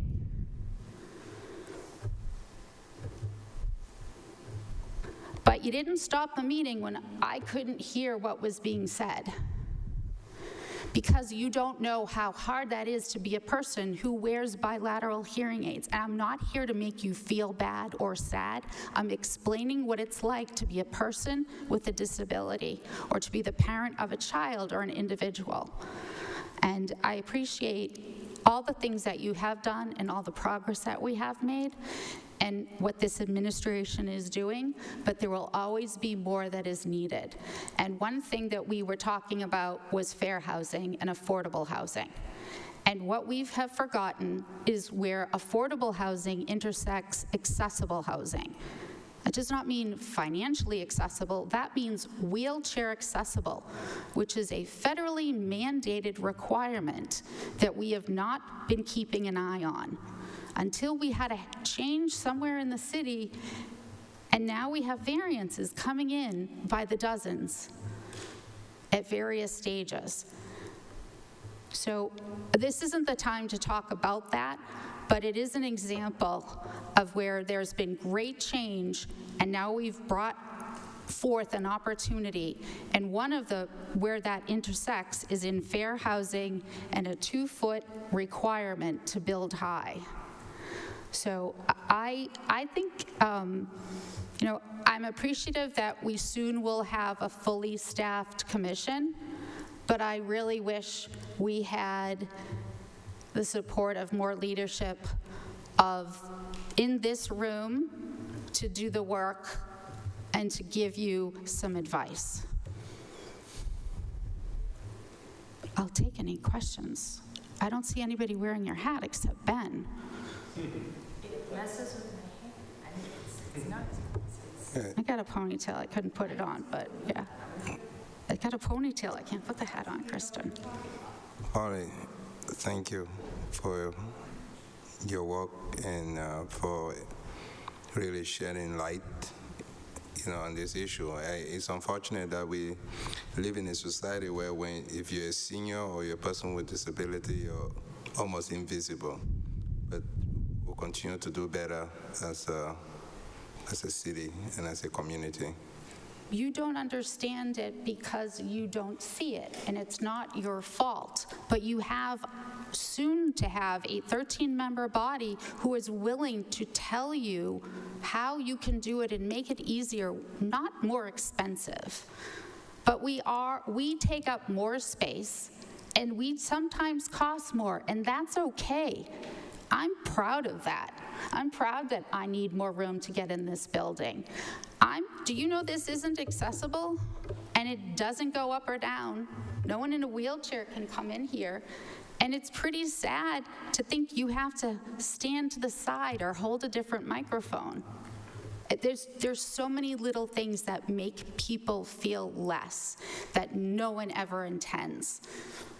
But we want to make that go away, if you let us. We will. Councillor Klingon. Well, I'll yield if there's any questions for the speaker. I have, as the co-sponsor of this, I did have something I wanted to say after. Anybody has any question for Ms. Simeon? I don't see any. So, Councilor Klingon, you have the floor. Thank you, Mr. President. I want to thank my colleague from Ward 1 who brought this forward. It was after, I think, conversations that we had regarding, this is the second, so in 2024, we brought forth Disability Pride, the flag raising and recognition of the month through a resolution. This is a reaffirming of that resolution. We also had to do last year the same thing when there was a strange interpretation of the 504 plans, and that seemed to be under attack. Now we're back here reaffirming, because of this Department of Justice determination surrounding institutionalized living. So once again, we are here, and thank you, Mr. President. Tonight, I'm proud to join my colleagues in recognizing Disability Pride Month and reaffirming the City of Somerville's commitment to ensuring that people with disabilities who live, work, and visit our community are respected, supported, and fully included in all aspects of civil life. Disability Pride Month is an opportunity to celebrate achievements, contributions, leadership, and advocacy of people with disabilities. It's also a reminder that disability rights are civil rights, they're human rights. And that the work of creating a truly accessible and inclusive community is ongoing. And I really appreciate what you said. I know activist communities, and I know that sometimes there are deviations, and some people might say the whole sort of like aspect of pride. But I think it really speaks volumes in the sense that there used to be a ton of shame and stigma attached to being, to having a disability, to the point where we put people away, and that's what happened with places like Willowbrook. So I do think it's important to, in the same way that gay pride is like, we're here, and you need to see us and recognize the fact that we're here. But this year this reminder feels especially important. Across the country, disability advocates have expressed concern about recent actions by the U.S. Department of Justice to seek to narrow the longstanding interpretation of the Supreme Court's landmark Olmstead. For more than 25 years, Olmstead has been widely understood to affirm that unnecessary segregation of people with disabilities can constitute discrimination under the American with Disabilities Act. Here in Somerville, we have an obligation to continue moving forward. We must recognize that compliance with the American Disabilities Act is the floor, not the ceiling. Our goal should not simply be to meet minimum legal requirements, but to build a city where accessibility, inclusion, and equity are part of every decision we make. I want to acknowledge that I have been encouraged by this administration's commitment. I actually should have cut this part out because I was under the impression that the ADA transition plan was supposed to be on the agenda, but I guess it's been pulled back for some more work, so that's okay. We'll hold off on acknowledging that, but I am encouraged that that plan, there has been a lot of movement on that plan, and the mayor has it's one of his priorities. So much so that, like he said, that he has questions and concerns. So I just want to reaffirm the importance of ensuring that voices of people with disabilities are not only heard, but actively included in decisions that affect them. The principle of nothing about us without us should continue to guide our work as a city, because the people who are most affected by the decisions deserve a meaningful seat at the table. And so I'll just say, as we celebrate Disability Pride Month, let us recommit ourselves to building a Somerville where everybody has the opportunity to participate fully in community life, where accessibility is viewed as a shared responsibility, and where every resident is valued and welcomed. Together we can continue to work for creating a city that is more accessible, equitable, and inclusive. And I just want to say that, Willowbrook's been named a few times, but I worked for many years at the Department of Developmental Services through the period where the commissioner and through the department was closing the Fernald Center. If you don't know the Fernald Center, it was closed finally in 2014. It was founded in 1848. It was a school for the feeble-minded. It was the first of its kind in the Western Hemisphere. Its founding, 180 acres up in Waltham. Humanitarian innovation in the care of idiots and feeble-minded individuals. Photos from the early days show girls in starched white dresses and boys in white shirts with black ties sitting erect in classroom desks. Over time, Fernald residents also included orphans, abandoned children, unmarried, pregnant young women, visually and or physically impaired individuals, as well as individuals with intellectual and developmental disabilities. The out-of-sight, out-of-mind approach may have helped to mollify the minds of family members. But Walter Fernald was a eugenicist. He didn't want certain people procreating. But through the advocacy that was mentioned, the Fernald Center was finally closed. But yeah, we can't go back to the days of being able to indiscriminately and lock people up with indefinitely.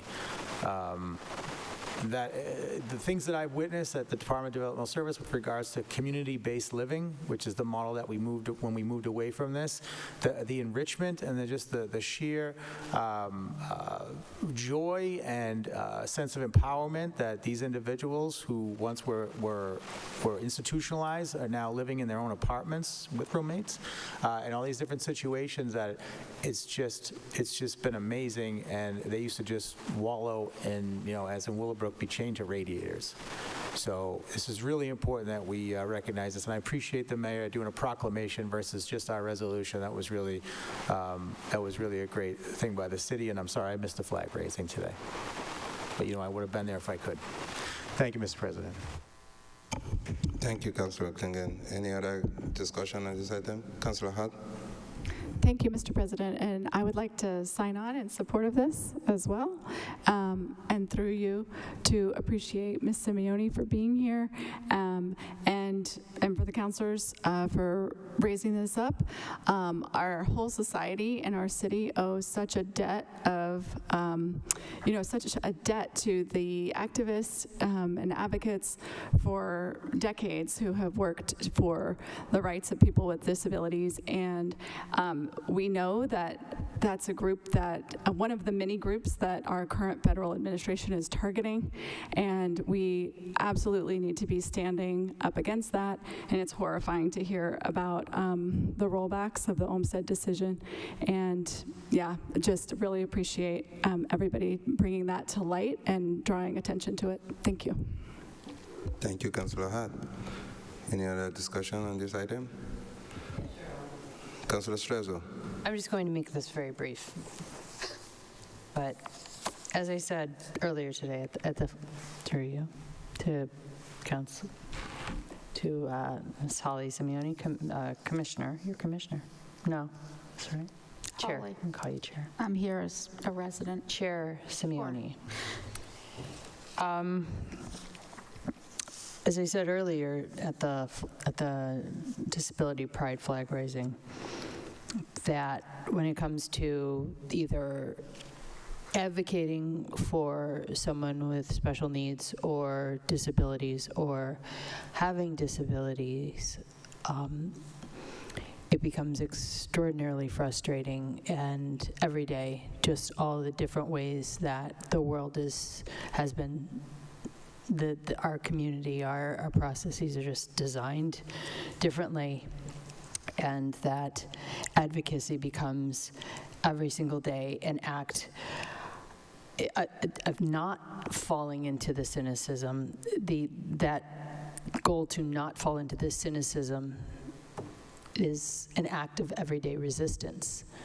And that's very much how I feel about that. So I want to really leave that resonating, that it's constant.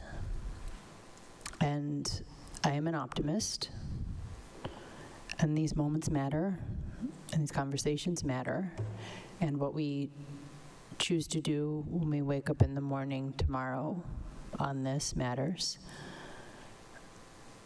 I'll leave it at that. Thank you, Councilor Strezzo. Councilor Klingon. Mr. President, if no one else has anything, I'd also move to do a quick recess for a photo, and I would like to invite anybody who self-identifies as having a disability, or really anybody who wants to stand in solidarity for this photo with our brothers and sisters who may have a disability. We do so in the show horseshoe. Okay, thank you, Councilor Klingon. Before that, so Madam Clerk, 4.4, Item is approved. 7.17, place on file, the proclamation, and yeah, thank you. And so we will stand in recess for 5 minutes.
So this city council is back from recess.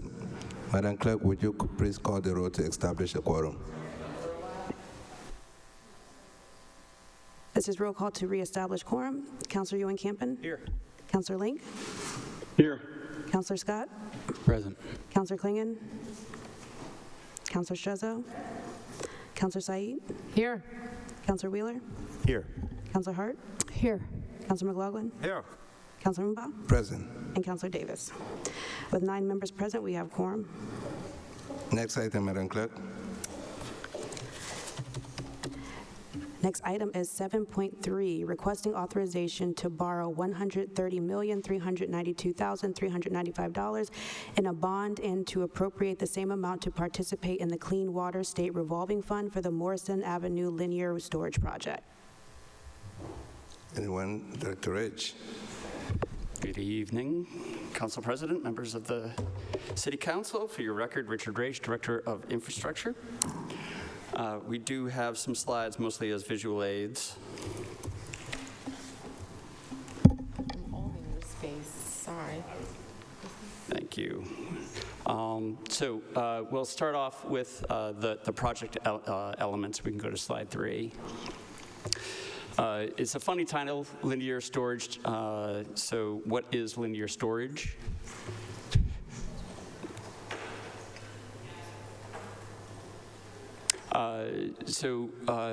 This is primarily a flood relief project. Many people know that the Greater Davis Square area is subject to flooding, particularly Clifton Road. One of our major strategies in landlocked areas like Davis Square is storage. There are no opportunities for tanks in that neighborhood, however, so that storage has to be in the form of oversized conduits, and our route for that is Morrison Ave, therefore Morrison Ave linear storage. In order to get that big box culvert into an already congested underground street, we do have to relocate a bunch of the other utilities, including gas and water and the other sewers. On the next slide, this just illustrates the difficulty that we have with addressing flooding in Davis Square. We have 3 connections to the MWRA, one in Union Square to the Cambridge Branch sewer, one in outside of Assembly to the Somerville Marginal, and another to the Alewife conduit along Alewife Brook. The area of Davis Square is landlocked. It has a number of regulators in it. Under dry weather conditions, everything flows into Union Square to the Cambridge Branch. During high weather, there are overflows that then carry that combined sewage to the Alewife Brook. So that poses a challenge for any improvements in that area. On the next slide, the project components here are, of course, that large sort of box culvert, relocation of a bunch of other sewers and water. While we're there, we also rehabilitate other pipes that don't have to be relocated and are in sufficient condition that we can simply rehabilitate them, and a bunch of manhole rehabilitation. The project limits on the next slide are primarily along Morrison Ave from Cedar almost all the way to College Ave. It sort of cuts off near Winslow just because of the way that the system works. We'll also be doing some work on Pearson and Highland Road. One of the things that we found, again, with the complicated way that our sewer system works, is that improvements in this area could actually lead to downstream flooding, really by Buena Vista. So we had to include other improvements sort of outside of that localized zone. So we've got work along Powder House Boulevard and also some work on J Street that balances out the system. We can move forward to the project benefits on the next slide. This actually winds up being a very positive project for the overall system health. If you look at flood reduction benefits, as we're currently at 60% design. Right now, under a 10-year storm, we see 1.33 million gallons of flooding in that Morrison neighborhood. The improvements here will bring that down to 0.17 million gallons. And you see there are also benefits in the J Street and Packard Ave areas as well. On the next slide sort of illustrates the mapping of the flooding. Again, for that 10-year, 2030 event, as you see, the flooding is pretty pervasive throughout that neighborhood, and this project would eliminate most of that, and what remains is relatively shallow compared to what existing conditions are.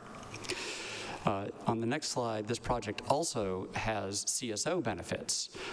It's important, it's important to highlight that this is not one of the projects that we were putting forward in the CSO plan to the state because we didn't want to commit ourselves to having to do this on the schedule. This is sort of an elective project for us to do, along with other similar projects that we intend to do. But the benefits are nevertheless fairly substantial. In that typical year, the 2050 typical year, we go from 13 events to 11. That reduction of 2 is a 15% reduction in frequency, but more importantly, it reduces the volume from 8.5 million gallons in that typical year down to 6.4, and that's a 24% reduction. And it's sort of illustrative to point out that this is sort of our plan along with the CSO plan. The CSO plan has a lot of storage in it. The storage tunnel is the solution for the alewife, and to make that more resilient, we can continue doing other projects like this to maximize the effectiveness of that tunnel. As I said earlier, this area of Davis Square is an interesting part of our system, which primarily flows down through Union Square to Cambridge Branch.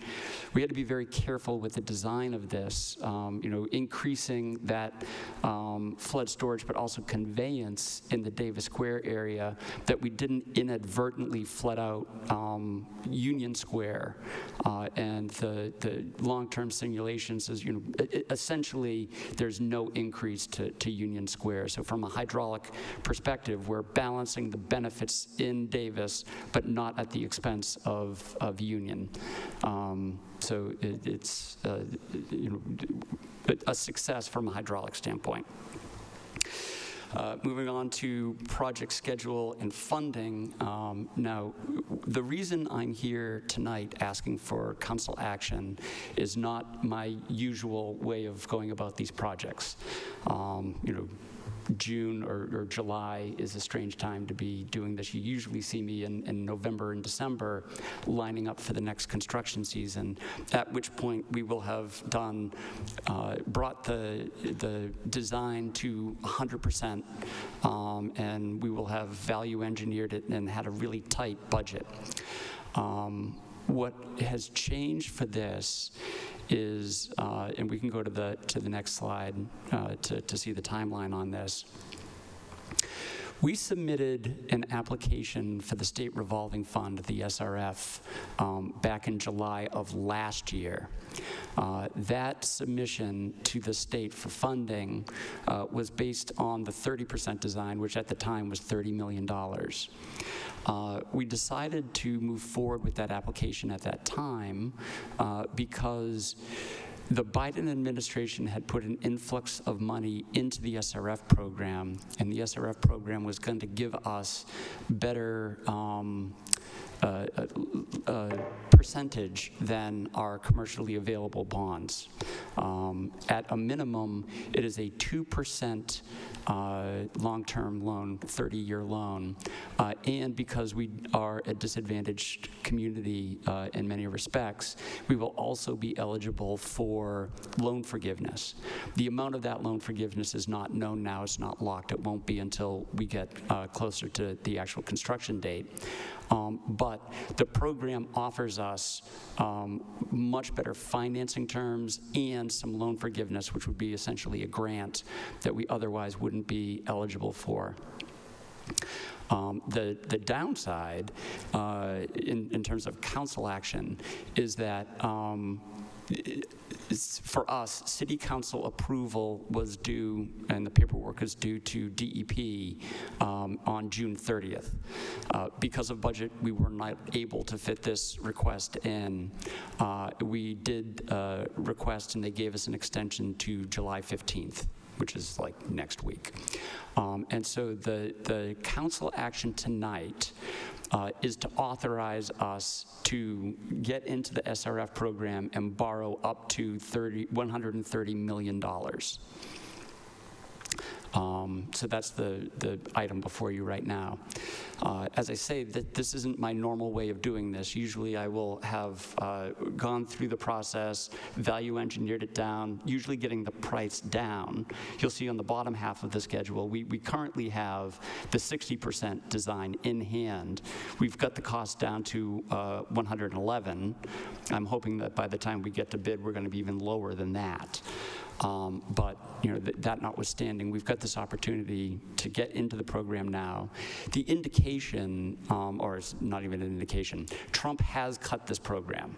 So right now, we are in the pipeline to essentially benefit from a Biden administration appropriation and an influx of cash. Were we to delay this by a year, this would not be here for us. It would go to other communities. We would lose our place in line. So that's why we're asking for an action tonight. We will continue doing what we normally do in advancing the design, cutting costs. My anticipation is that in December of this year, rather than coming to you for an appropriation as I normally would do, I will instead come to rescind whatever we managed to cut out of the cost.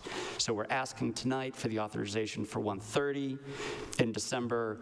At this point, we should be able to cut 19 at least. I think we're going to be able to cut more than 19, but I don't know exactly where those numbers lie. And then that would set us up for what we normally do is bid over the winter and then break ground next summer on this project. So it's a complicated ask. It's a big one.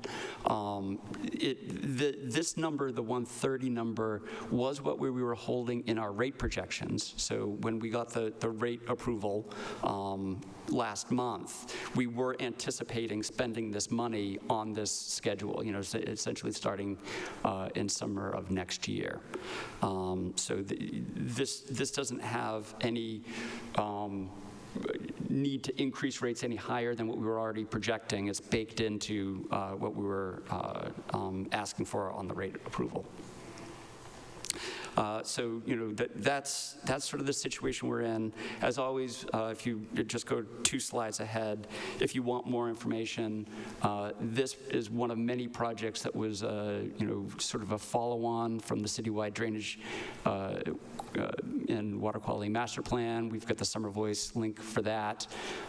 It is also a sister project to the Mystic River outfall and sewer separation project, which we also have Summer Voice for, and of course the Summer Voice for this project is linked there. So with that, I'm happy to answer any questions. Thank you, Director Rich.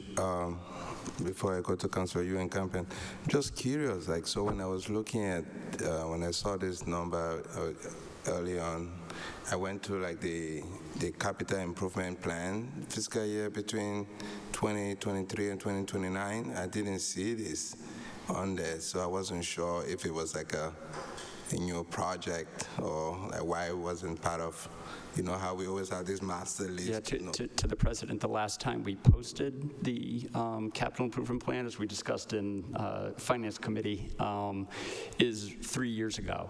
And this project started 3 years ago. So it was just sort of on the planning horizon. So it wasn't posted on that.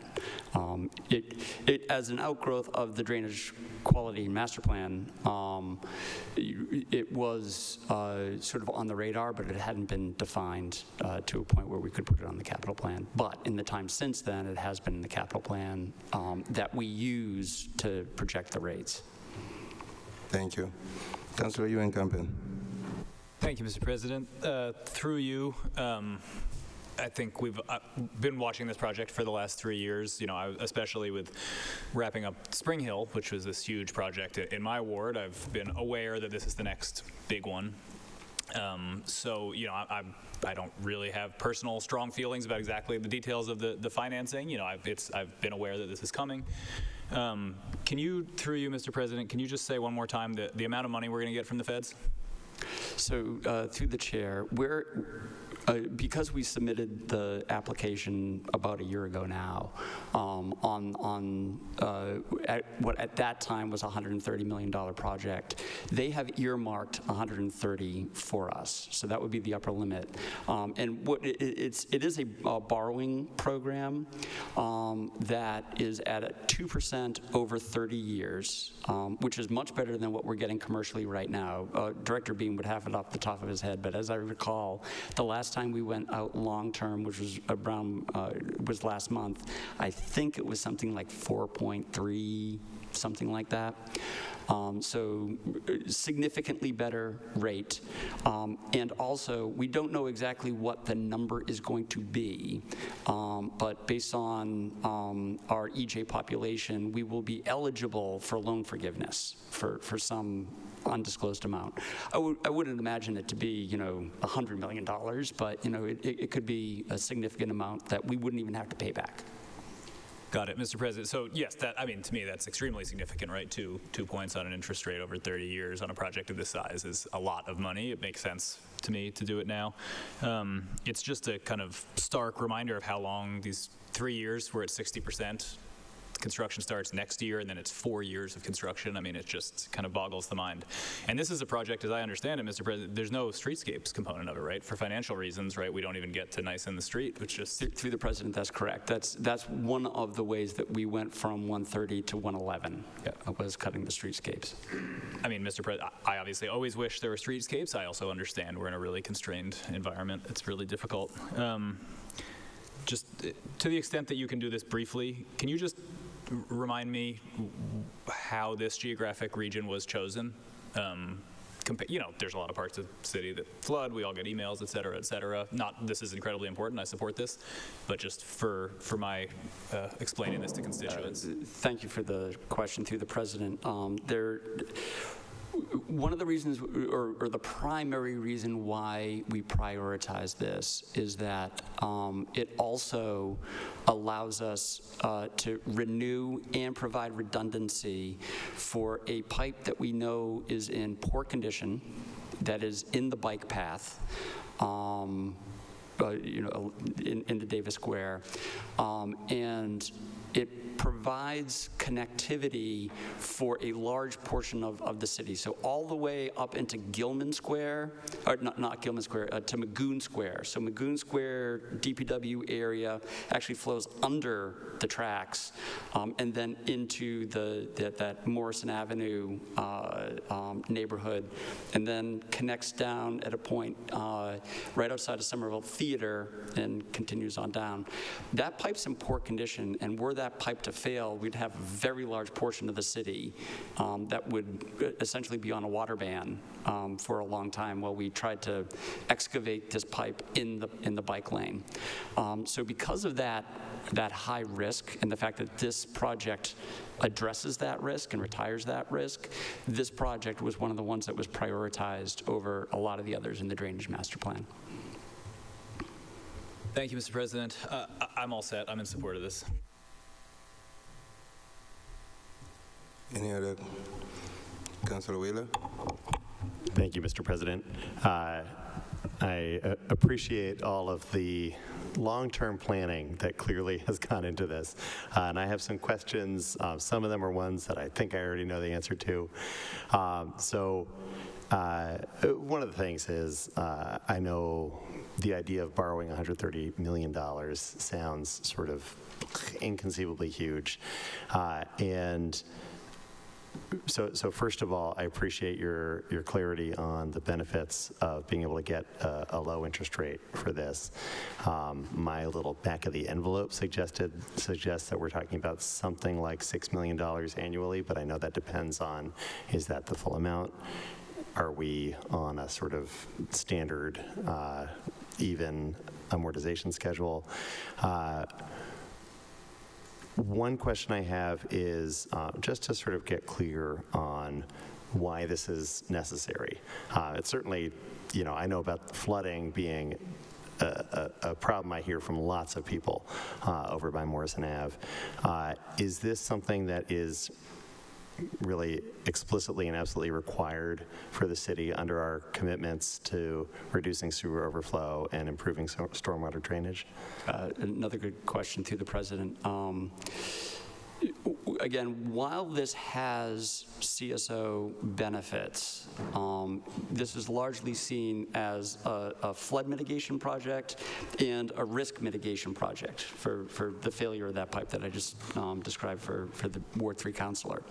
But also acknowledging that it is a very large price tag and not wanting to commit the city to having to do this, because again, with the CSO plan, we will be under a consent order and we have no choice but to do it. So strategically, we did not put this into the CSO plan because I didn't want to put us in a position where we had to do it, that we elected to do it for the other reasons.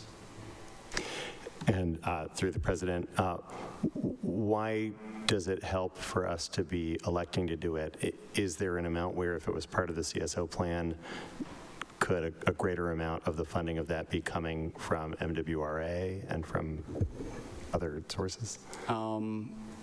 Through the president, again, there's a lot to be negotiated between Somerville and MWRA on the overall payment of the CSO plan and the state, frankly. Because this is primarily a flood relief and system risk reduction, MWRA would not be very interested in paying for any of this. It would be eligible for their other local assistance programs that they do, like that we already take advantage of, mostly on the water side, and we would get it would not qualify for the full amount because we don't get that much. But this isn't a thing that MWRA would fund. And then finally, through the president again, for an item like this, can you just give a sense of, I'm assuming there has been discussion of this for quite some time among your staff, among our city's excellent finance staff, and a relative prioritization of, given limited resources, is this the next thing that we really need to do? And this isn't really much of a question, but I'd love to just hear a summary of that from you. Yeah, so the water and sewer prioritization is sort of, we always acknowledge that it's the same kitchen table impacts, but the prioritization of water and sewer things isn't usually in competition with the general fund because we have different sort of funding sources and limitations. That said, we do take that prioritization very seriously and only put forward projects that have definitive benefits. And again, in terms of the risk reduction, that pipe in the bike path is going to fail. I mean, it already has failed once back in 17, and it was a very difficult repair, very invasive in that area. And the rest of that thing is sort of a ticking liability. So it is very much a priority for us as a city to take care of that. The flooding in that area has also been highlighted as a problem, and one that we've had relatively dry few years, so you haven't heard that much about it, certainly since you've been on the council. But in the years before that, Councilor Davis can attest that that neighborhood has been very vocal about the flooding. I'll just say through the president, I heard about it from many people in that neighborhood who had disturbed recent memories of those problems. And to be completely frank, that when I saw the 130 number, I said, we can't do this. We have to start cutting costs, and we were down to 111. I'm still trying to cut more costs out of this to make this more palatable. But at the same time, the benefits are clear. The risk retirement, the flood reduction benefits, I can't express what a great job the hydraulic engineers. It's a very complicated system that they've put in, and it's entirely passive. We don't have to have any pumps in it. It's just weirs and elevations, and it works very well. And the fact that it also shaves off combined sewer overflow. Like this, it's doing 3 big things. So it's still a priority project. I just want to shave another 11 off of it. Finally, through the president, if we were to take a different approach to this and say, hey, let's just do the minimum repairs that we need to on that problematic pipe or deal with it when it becomes a problem, in the long term, would that approach be more expensive? Through the president, so bless you. So were we just to do the repair of that pipe is a very expensive part of this and offers no additional benefits other than retiring the risk. It doesn't reduce CSOs or address any of the flooding issues. And as a standalone project, because of the mobilization to do it, and it's all the bypass pumping that would have to be in place for this project anyway, there are a lot of associated costs that would then be doubled were we to split it into 2. So my thinking is were we to split it into 2, we'd never do the flood reduction project. And through the president, that would leave us in a more of a debt, so to speak, in the sewer overflow component. Yeah, through the chair, yeah. We wouldn't be reducing the CSO or addressing the flooding problems in that area at all. Thank you. I appreciate your answering my questions through the president. I am also ready to support this. It's a big ticket item. My back of the envelope may or may not be quite on the money, but we're probably talking about something roughly in the ballpark of $6 million a year. That's a lot of money for us. I appreciate the work that's gone into getting this proposal to this point, and that this is a relative savings compared to other approaches we could take. Thank you. Thank you, Councilor Wheeler. Councilor Hart? Thank you. Through you to Director Rage, thank you so much for this presentation. And it's great to know that this is happening, and I appreciate all of the work that's gone into it, and it's great to hear that there might be some loan forgiveness and some help with the price tag, so that's wonderful. I have a couple of questions, and first, if you could just say a little bit more about the streets in Ward 7, the Powder House, Packard, and J, and like the benefits to those neighborhoods and the need in that area. So both of those areas are also subject to localized flooding. I think the flooding map really just focused on the Morrison Ave ones, unfortunately. I probably should have got the other maps from my consultant. But J Street in particular is one that historically has had a lot of flooding. In fact, when I first started here almost 10 years ago, there had been some condos that were permitted that probably should not have been because they're actually sort of lower than the street, and they had constant problems. Like every time it rained, it would back up into the condos. The sewer department has it on their list. Like every time a large rainstorm is coming, they go down and jet that line as a preventative maintenance measure. So this also addresses that J Street. There's flooding on that corner. On Powder House, usually it ponds because you've got that sort of grass strip and the sidewalk behind. It creates rivers back there. So this addresses that in Ward 7 as well. Thank you, I appreciate that. And through you, another question. So I'm learning all of this. I'm a beginner at understanding these issues, so I appreciate your explanations. And I know during the budget hearings, you were telling me about the difficulties in doing stormwater management as part of streetscapes and things like that.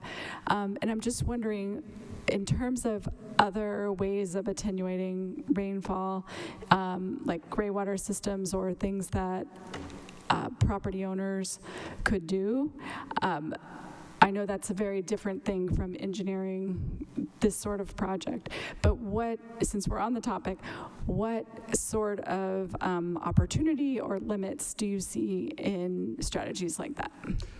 To the President, there was some talk at budget of the stormwater fee, which Councilor Scott has been involved with since he was on the council.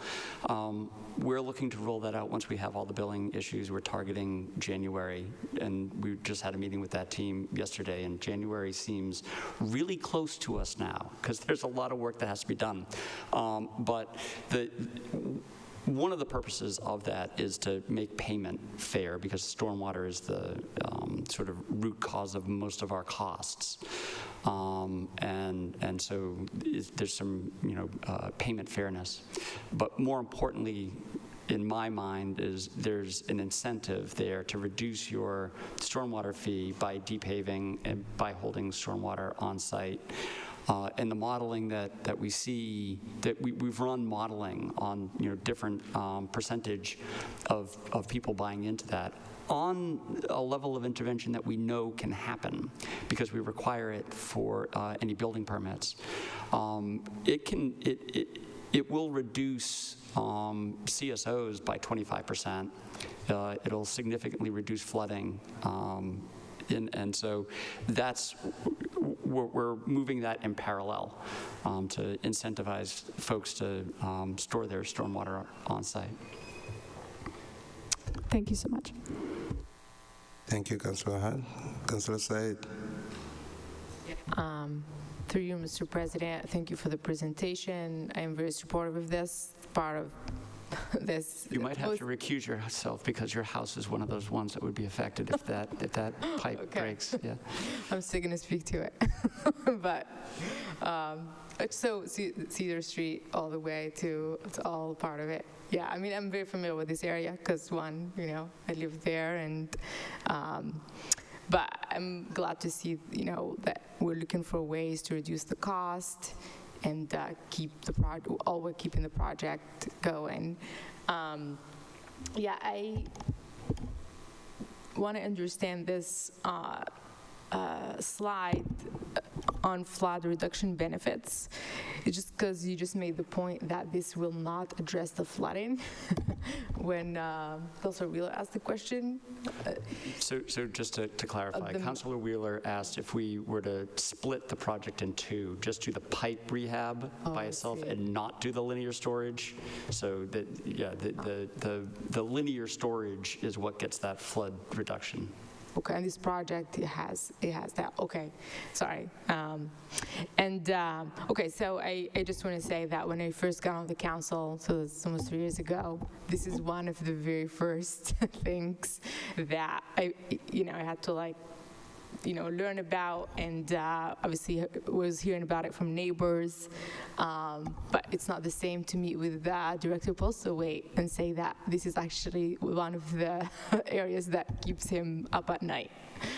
It's like that bad, where sewer water, imagine, all along the bike path in this area, and right now we know that most of the basements on these streets, they're flooding, and some neighbors on Cedar even had sewer water coming out of, their bathrooms and all of that, which is just horrifying. People just lose everything overnight. So this is just to say this is a really important project for us to address. And I just had a few questions. So it says here for the timeline it's 4 years. So is that only does it include just construction season, or is it more of like all year long Through the thing? president, I mean, as the good Ward 3 counselor knows, we try to work around the season, snow permitting. So if we have a snow-free winter, we'll keep on going. If the snow falls, we'll have to shut down. The 4 years, it's probably slightly conservative. I don't see this getting done in 3 years. I think there's spillover into year 4. How much of the 4th year is actual construction is really hard to predict right now until we start digging. Okay, just, trying to get a sense of also like the impact it will have on the community path that's like heavily used by, neighbors, families. Yeah, when we get there, we're not there yet, to make sure like we prepare for that and have alternatives and all that. Obviously, this is like really important because, we all use the community path and we know this area, like when it rains, you literally cannot get through there. If you're on a bike, yeah, but if it's icy, there's ice, it freezes overnight and all that, it just becomes, impossible to get through. Oh yeah, and then just back to the first slide, I think I missed where it says where is linear storage. Can you tell us one more time, like all the different things that will be addressed in this project? Yeah, through the president, especially for Morrison, and then we do a little jog and go down onto Winslow. We will pretty much be touching every underground utility that's currently there. As you know, Eversource is out there right now replacing the gas line, and we've already coordinated with them on the corridor that we want them to be in.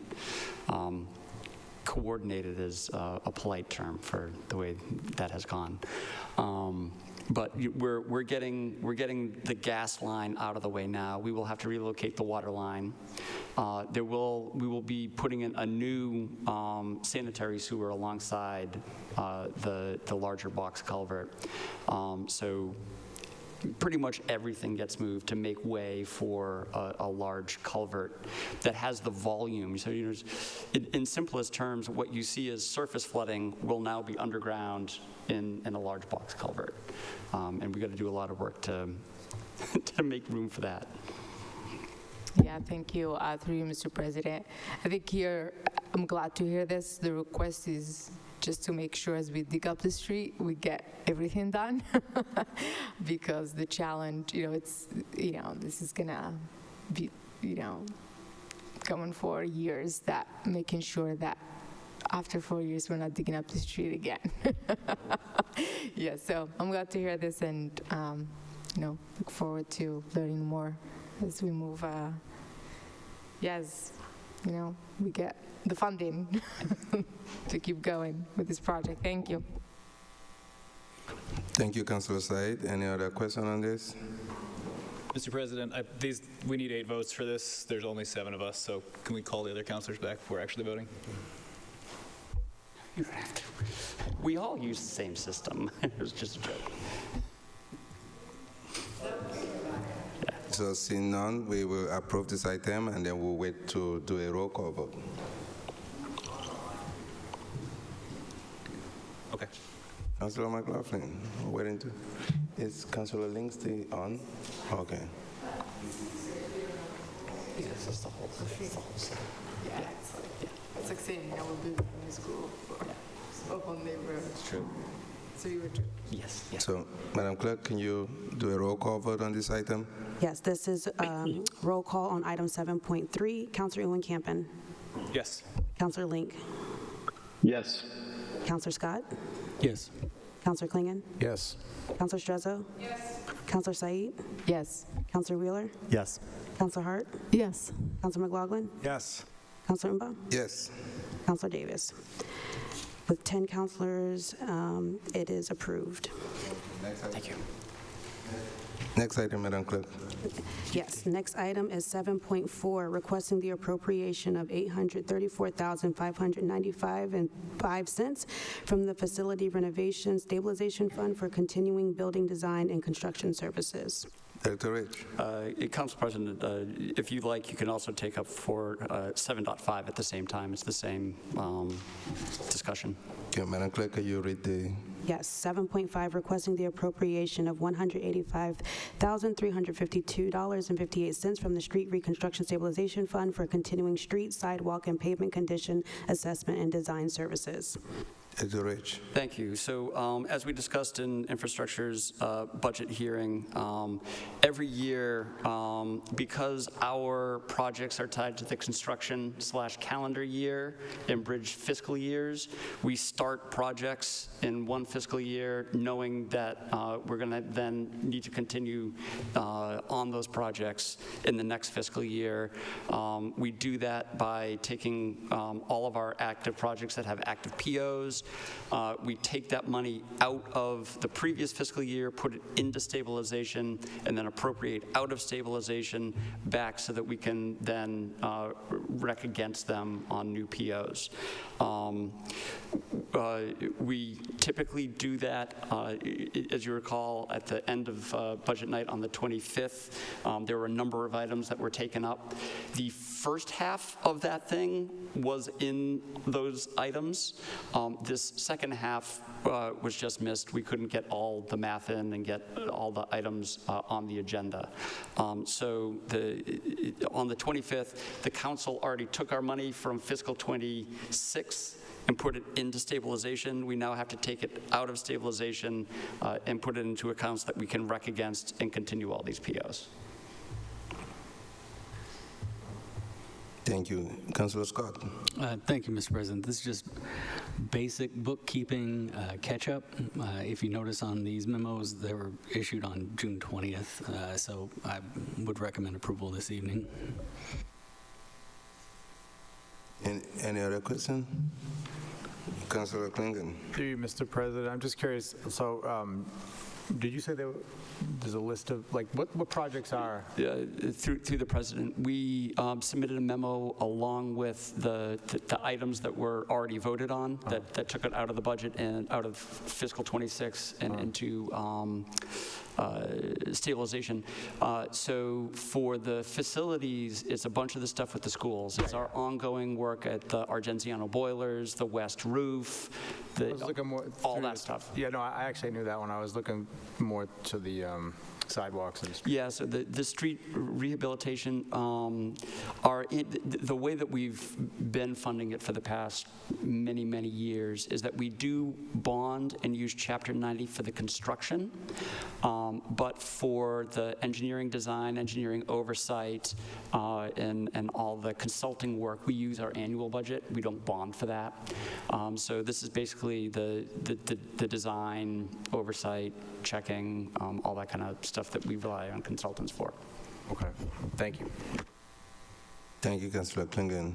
Any other question? Seeing none, the item is approved. I think we require 2 roll call votes. Yes, we can bundle them together, Mr. President, if that's okay with you. So this is roll call on 7.4 and 7.5. Councilor Ewan-Campen? Yes. Councilor Link? Yes. Councilor Scott? Yes. Councilor Klingon? Yes. Councilor Strezzo? Yes. Councilor Said? Yes. Councilor Wheeler? Yes. Councilor Hart? Yes. Councilor McLaughlin? Yes. Councilor Mba? Yes. Councilor Davis?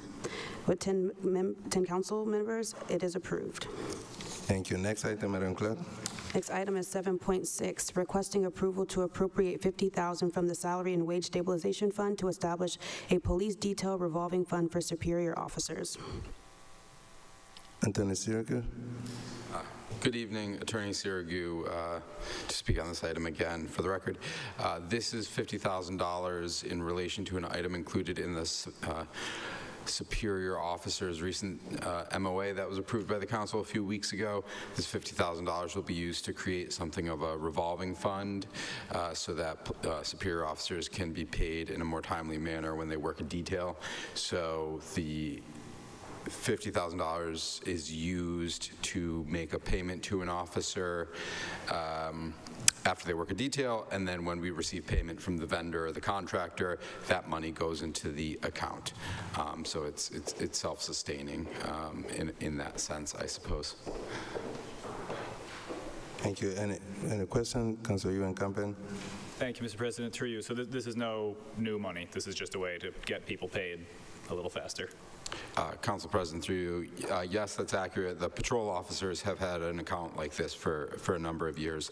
The superior officers will now just have one too. But yes, it's not the city paying the detail fund. It's just putting some money forward, a capped amount of money forward, so that the officers can be paid in a more timely manner. Got it. I'm all set. Thanks. Thank you. Councilor Wheeler. Thank you, Mr. President. And following on that question, I know there are some revolving funds that the city has where from time to time there's a need to infuse the revolving fund with more money. Is it your understanding, Attorney Sirigu, through the President, that that is not the case with this fund, that instead there's an agreement, as part of this memorandum of understanding, that $50,000 is sort of the capacity of this fund. There's a one-to-one correspondence of money that will be coming in and money that will be going out. There's no reason to expect that there would be a need to infuse this fund with more money, unless at some future date there's a new and different agreement with a union. Council President, through you, yes, that's correct. Right now, it's capped at $50,000. The money should come back as long as we manage the account well and account for the money and track down our vendors. It should not be a problem. We should not need more funds for it unless one day it were negotiated to be a higher amount. If the detail rate went up further, there could theoretically be reasons in the future why the amount increases, but right now, by contract, it's capped at $50,000. Thank you. Thank you. Any other question? Seeing none, that item is approved. I think we require a roll call vote on that item. Yes, Mr. President. This is roll call on item 7.6. Councilor Ewan Campin? Yes. Councilor Link? Yes. Councilor Scott? Yes. Councilor Klingon? Yes. Councilor Strezzo? Yes. Councilor Said? Yes. Councilor Wheeler? Yes. Councilor Hart? Yes. Councilor McLaughlin? Yes. Councilor Umba? Yes. And Councilor Davis. With 10 councilors in favor, that item is approved. Thank you. Next item, Madam Clerk. Next item is 8.1, Director of Economic Development conveying an update on the 90 Washington Street request for proposals, and we have Mr. Dimmers online to give a presentation. Hello.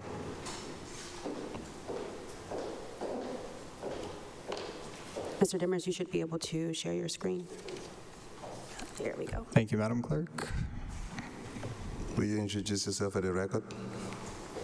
Yes, sorry, just 1 second as I get up the correct view. Okay. Hi, everyone. My name is Ben Demers. I'm a senior planner with the Economic Development Division of the Strategy and Development Department. So I am here this evening, sorry, let me just place my things down. I'm here this evening to give an update on the request for proposals or RFP process for selecting a developer at 90 Washington Street. So as a reminder, the Somerville Redevelopment Authority, or the SRA, released an RFP to find a development partner for this site this past January. That was open until April. The SRA had 2 responses to that RFP from Wood Partners and North River Lyric. Last time that we met with the council voted to move those 2 finalists forward into what we call a best and final offer period, during which staff were able to negotiate to improve both proposals based on feedback from the council, from the 90 Washington Street Civic Advisory Committee, from staff, and from the Redevelopment Authority.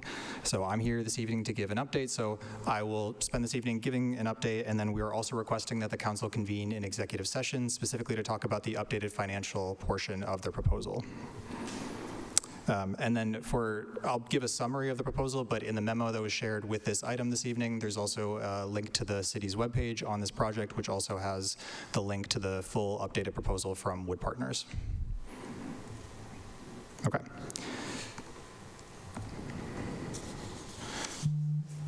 So the first thing that I want to note, so as I mentioned, we received 2 responses from Wood Partners and North River Lyric. At the end of the best and final offer period, which ended on June 29th, so last Monday, Wood Partners North River Lyric did withdraw their proposal. We had gone back and forth with them a few times during the best and final offer period. Ultimately, they cited that due to the difficulties meeting both the programmatic goals and the required return for their investors on the project, they ultimately decided that they needed to withdraw. Obviously, this is disappointing to be at the end of a best and final offer period where we thought we would have 2 proposals improved at the end and to have 1. So I do want to name that. However, I will say through the back and forth with Wood Partners, we saw a lot of improvements and changes to their proposal that I'll talk through this evening. So still feel successful coming out of that process. And obviously North River, still a big player within the Brick Bottom neighborhood, big landowner in that area, and so learned a lot through this process about what the neighborhood wants to see for development in this area. So shifting into the Wood Partners proposal, you can see here that a significant amount has changed within the site plan, and I apologize for the size of this. I'm going to blow up the updated proposal in a second. You can see here on the left the original proposal that was shared. So this was the large building that included some amenity space, and you can see the parking structure in the center, which was a 6 to 7 story parking structure, which the building wrapped around. And then on the right here, you can see the updated site plan. So this updated site plan breaks up the building, so you can see in the kind of the main portion of the site, you have building 1A to the north and building 1B to the south, which comes along New Washington Street. And so by breaking that up, they've allowed for kind of more pedestrian networks within the site. And then along what we call the tail portion in the southeast of the site, you see building 2. So they added a 3rd building to the development. I'm going to zoom in a little bit. Sorry, it's clicking through. Okay, so as I mentioned, by breaking up the site, they were able to add kind of more pedestrian connections throughout. So you can see they've maintained a civic plaza in the northwest corner at the corner of Washington and New Washington Streets, and then the pedestrian plaza that kind of goes through the site and exits onto New Washington Street in the southeast corner. So creating a new point of connectivity through the site. And then you can see here some renderings of the buildings. So the image, both of these images being shown from the northwest, so from the intersection of Washington and New Washington Street. And so you can see the 2 main buildings, buildings 1A and 1B. These are both 7-story buildings. They have ground floor community, retail, and amenity space, and then primarily residential rental units above. And then you can see a bit in the background of the image on the right, building 2, so the smaller building on the tail portion, which is a 5-story building. And you can also see in the rendering these buildings in relation to the Cobble Hill Apartments buildings, which are generally 6-story buildings. There we go. So here is also a summary of the program, so you can see what the program was originally, and then the updated program. So the unit count has increased from 324 units in the original program to 418 units. That's achieved both through efficiencies in the building design, but also through the addition of that 3rd building on the tail portion. They've also decreased the number of parking spaces from 398 spaces to 244, and they have moved those parking spaces below ground, essentially by adding 1 level of underground parking across much of the main portion of the site. The idea here is to go as shallow as possible to have to remove as little dirt as possible. They've kept the retail space roughly the same, so it's about 15,000 square feet of retail, and you can see they have kind of grouped the retail, which is the purple space in the site plan at the top. They've grouped that space around the plaza in the northwest corner, and they have also increased the size of one of the retail spaces to be up to 11,000 square feet, and the idea is that that could potentially house a neighborhood grocer, which generally looks for a floor plate around that size. And then the community space, which is shown in blue, has stayed roughly the same, so it's about 7,000 square feet of community space. We did talk a lot in the best and final offer process with this team about how to improve the boundary with Cobble Hill Apartments, which is the apartment complex shown to the east. So I want to talk about a few of the things that they did. They have kept the access drive, which you can see along the eastern edge. So this adds a new crossing from Washington Street to New Washington Street, which itself serves as a barrier, but they also added additional land landscaping, particularly adjacent to Building 1A, so the northern building, between the street and the building. And then it's a little difficult to see here, but they've also just north of what's called Building 84, so the westernmost building at Cobble Hill Apartments, where currently there is a connecting route from the kind of center Cobble Hill circle to the western side of this building. They've also added additional landscaping where that road currently is, since now it's accessible from Washington Street. They also have designed this so that the access road, the northern portion, is the portion that would be used to access the underground parking, so that would have two-way vehicular traffic. But then the southern portion of this space would be primarily pedestrian-oriented. We heard a lot in this process about a desire for Cobble Hill seniors to be able to walk through the site and walk in general in this area. So we want to make sure that we have spaces that they can do that come into as little conflict with cars as possible.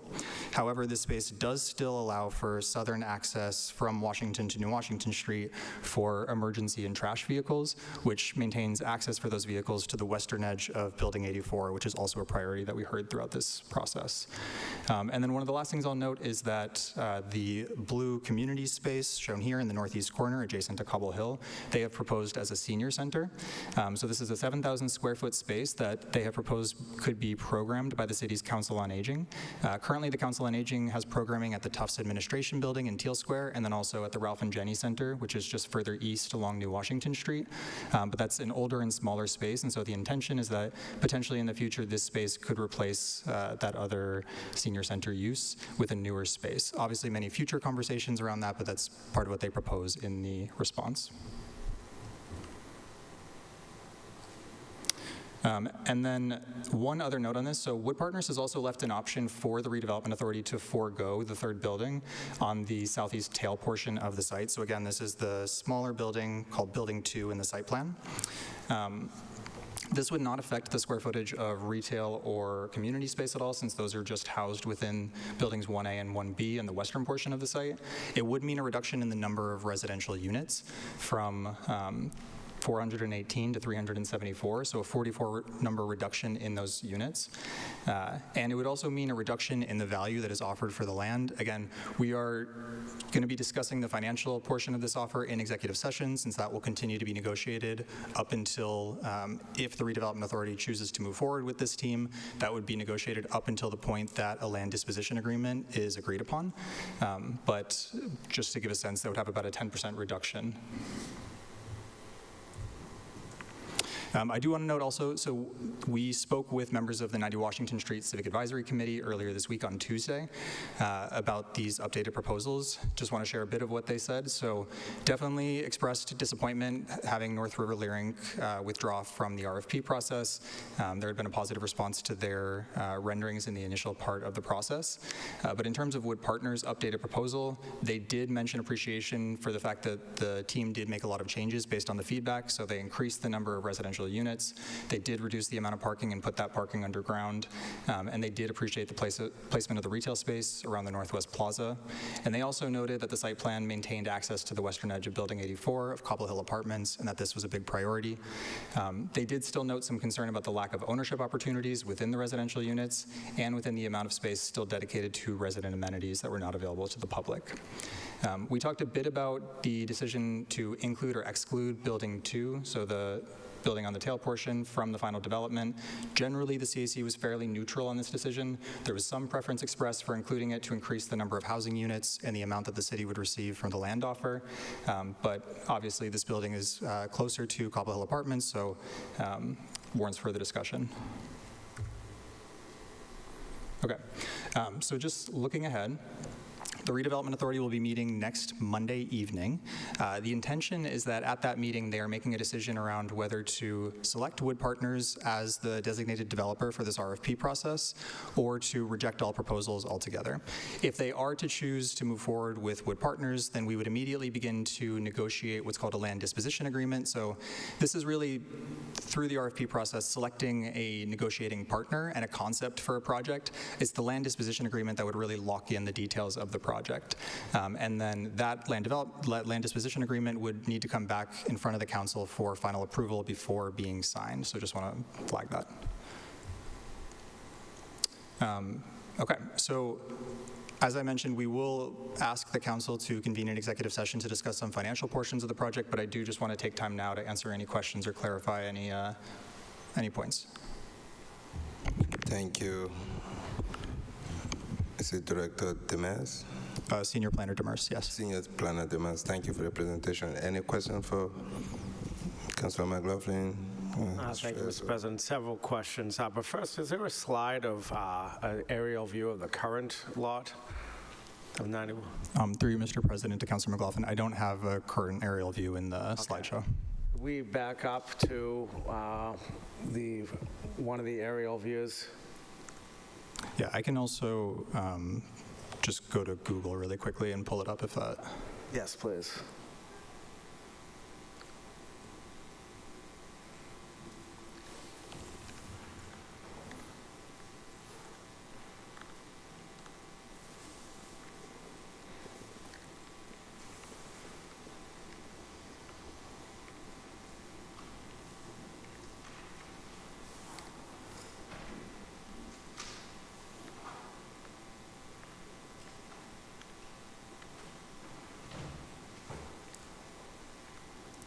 Through you, Mr. President, to Councilor McLaughlin, so this is now showing an aerial view on Google Maps. Okay. I wish I could, I'm trying to visualize both of them at the same time, but my main question revolves around the new road that's being built. Where is the new road on this map? So if you follow my cursor, the new road would come in roughly in the kind of center portion of the parking lot and then would move southwest and then come along the western edge of Building 84 and then exit onto New Washington Street. And why is this new road necessary for the development? So the new road provides a few things. It maintains access to the western edge of Building 84, and then it also allows for access down to the below-ground parking structure.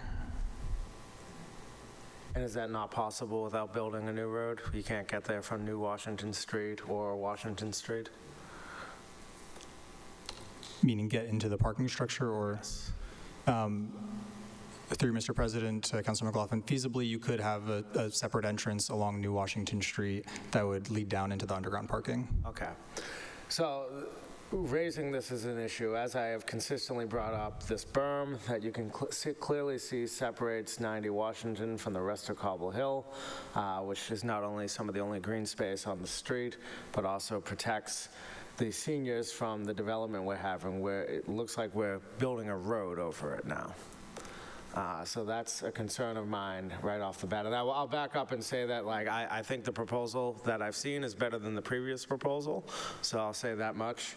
But that's a concern of mine, that we're going to get rid of green space to build a road, especially if we don't need to do that. I understand we're trying to allow access to the back area, but they currently have that access right now. So if we left it as is, that wouldn't be an issue. That's just the immediate thing that stood out to me, was immediate removal of a lot of green space to build a road. And then building 2 is definitely a concern to me. You can see nothing but trees there right now, and it literally looks like a shoehorn, the building itself. So I feel like we're shoehorning in a property to make this work, which has been my line in the sand, literal line separating the properties. That's been my top concern. So I'm not sure if you have a response, that's fine through the chair, but I'm just stating my immediate reaction to what I see. Senior Planner, you want to respond?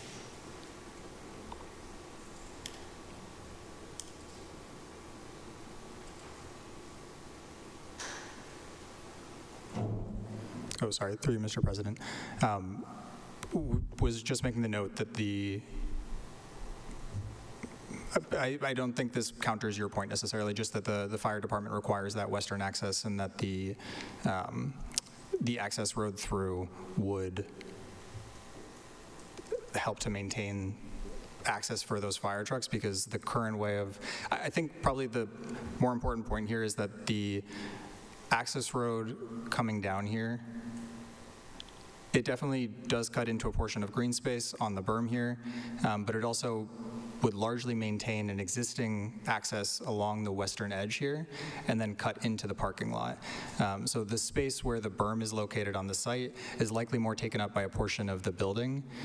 So the community space and then residential units above within building 1A, so the northernmost building within the new design.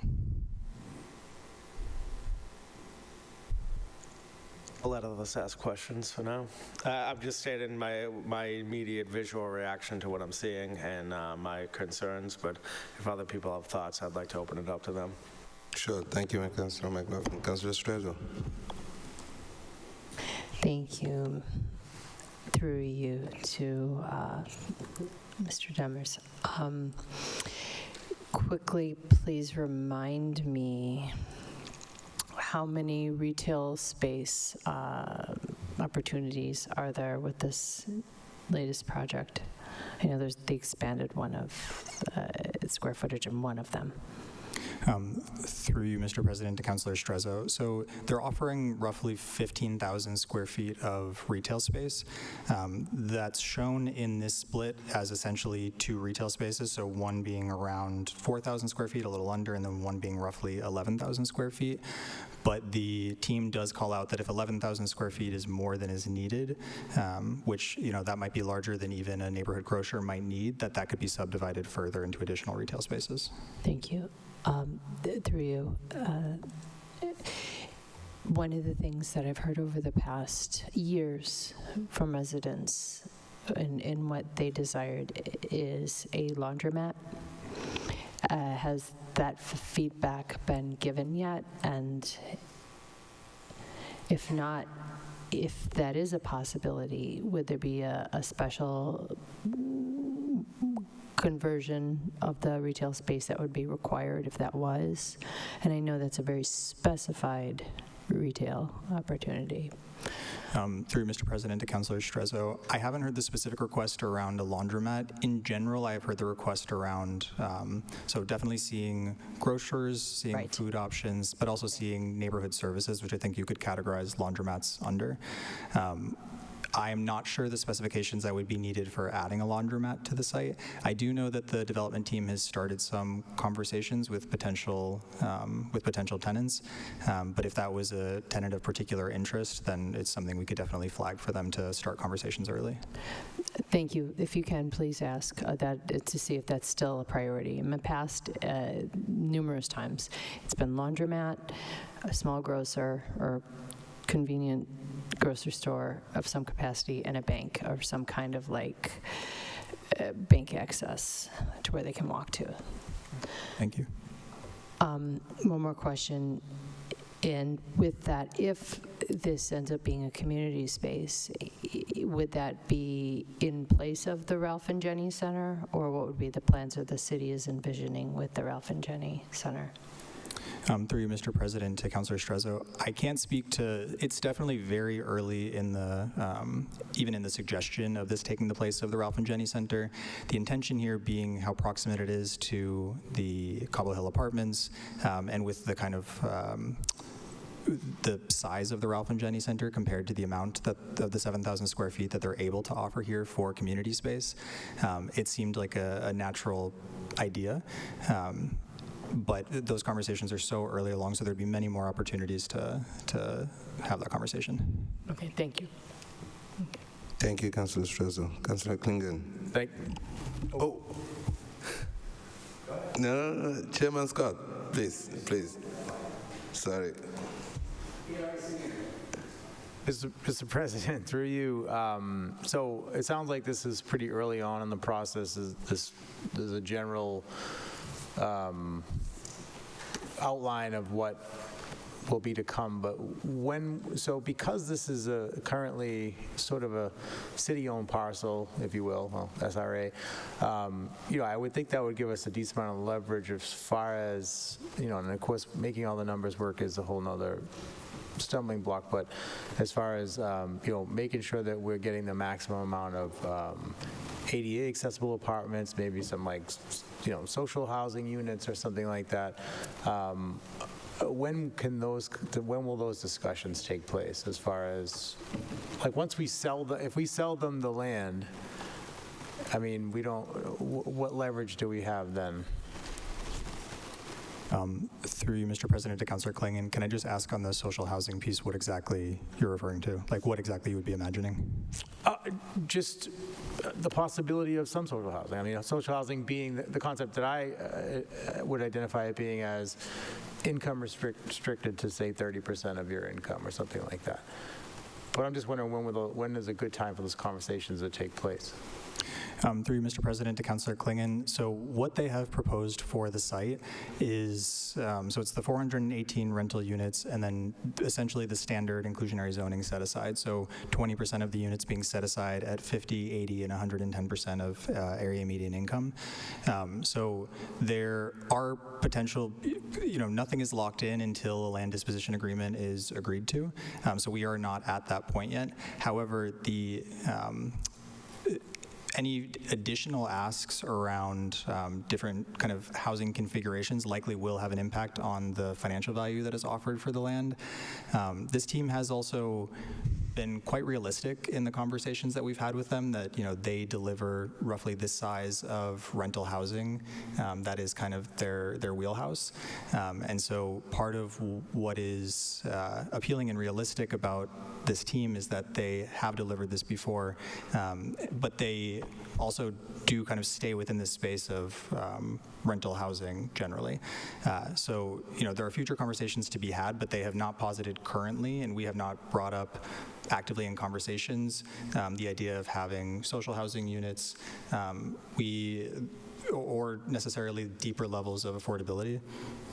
Okay, thank you, Mr. President. Through you. Yeah, no, I just kind of threw out a couple of different things, again, because it's sort of not being a public project, but, whereas we're heavily involved, it's more going back to the conversation we were having earlier about ADA accessibility in apartments, because I've always kind of struggled with, the ADA-ready apartments versus fully ADA-compliant apartments, or,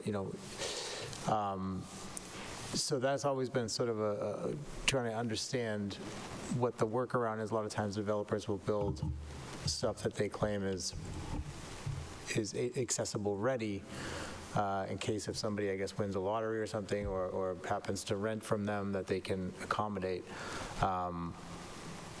Is that as far as we can go with this, or can we at least get some apartments that are fully ADA ready and accessible? Through Mr. President to Councilor Klingon, I will be honest, I'm not exactly sure what our process is for ensuring accessibility within residential units, just in terms of my role in the process, but something I'm happy to talk more about with staff for understanding when we bring that up in the conversation with the development team. Thank you. Okay, that's all, Mr. President. Thank you. Thank you, Councilor Klingon. Councilor Scott, I actually wrote your name, and then I was looking at some other part of the agenda. Councilor Scott, you have the floor. Thank you, Mr. President. I had one quick question and then some comment. Through you to Senior Planner Demers, it was a few slides back in. I just want to make sure I read it right. The bottom bullet on a page said, financial proposal that allows the city to recoup a significant portion of funds spent on the taking. Now, I know we're going to get into details in executive session, but that sounds like not recouping the total amount that we spent on acquiring the site.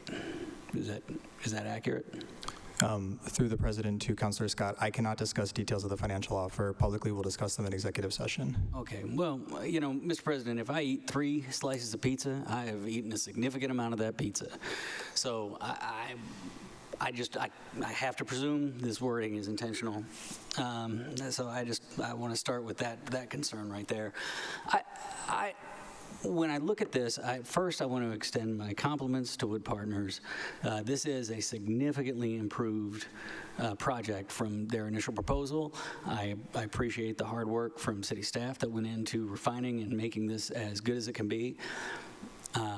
Unfortunately, I can say that this is an absolutely excellent project that would really enhance Dedham, right? It might be great in Milford.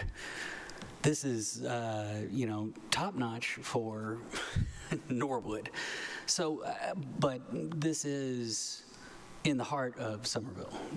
This is an enormous amount of square footage for density that could practically be matched by some of our back streets, the backside of Lincoln Park.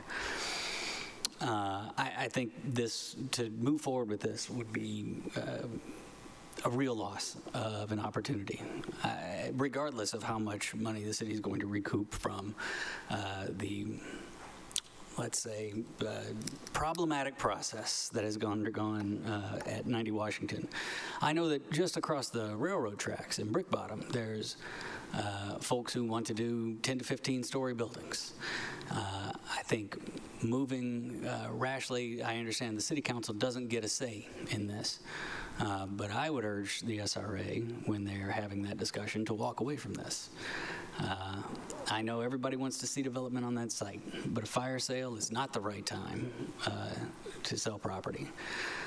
If we are interested in social housing, if we are interested in seeing better there, this is a place where the city holds the most valuable resource that we have here in Somerville, at least in terms of material goods, and that's real estate.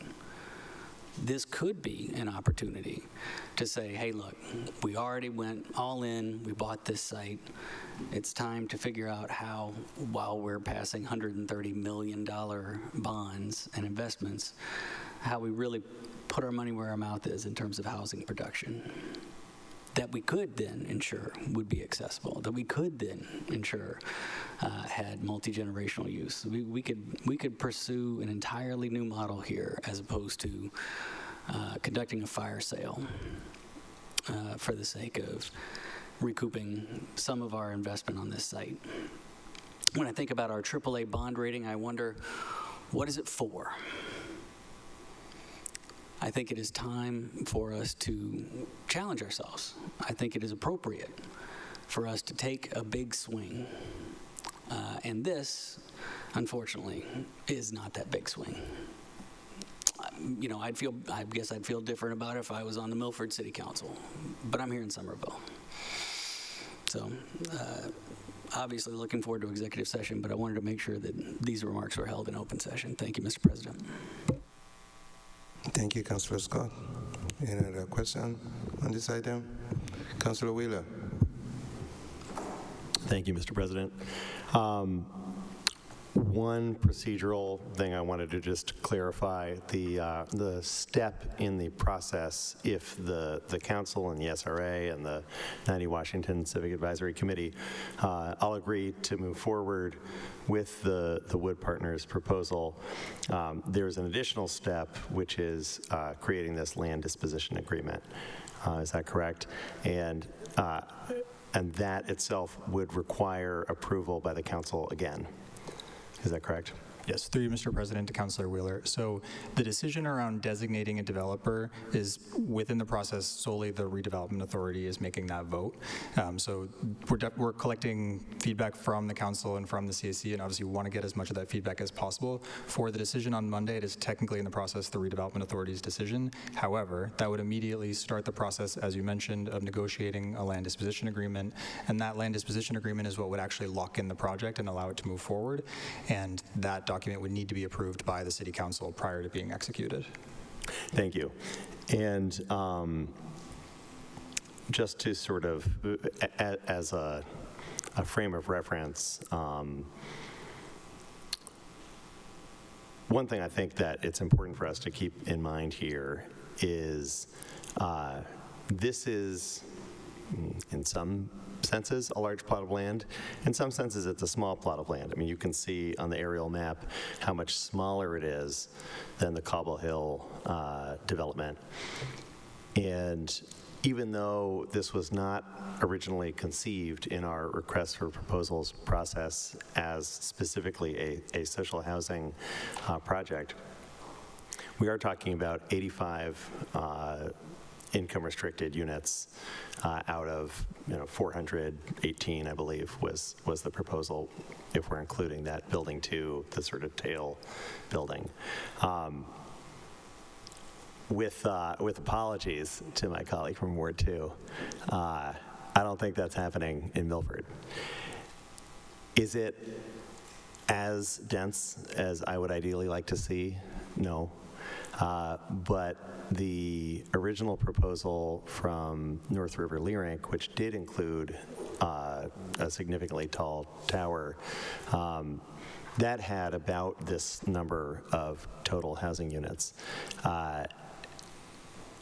An unfortunate aspect of the sort of context here is this particular developer, as I've come to understand it, please correct me if I'm wrong, Senior Planner, doesn't have experience building towers. It's not something they do as developers.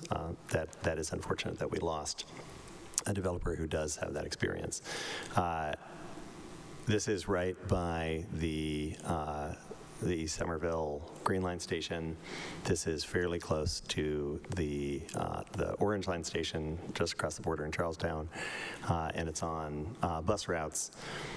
And this, as I've said before, is a great place for density. I won't say this is exactly as dense as I would ideally like it to be, but it's pretty close. And I just want us to keep in mind we do have an opportunity here as a city to have a bunch more housing near transit, a bunch more housing where people will not need to have cars, and 85 income-restricted units. Could we get something even better? I don't know, and that is a significant thing for me, that I don't know. So that's part of what I'm keeping in mind at this time. Thank you. Thank you, Councilor Wheeler.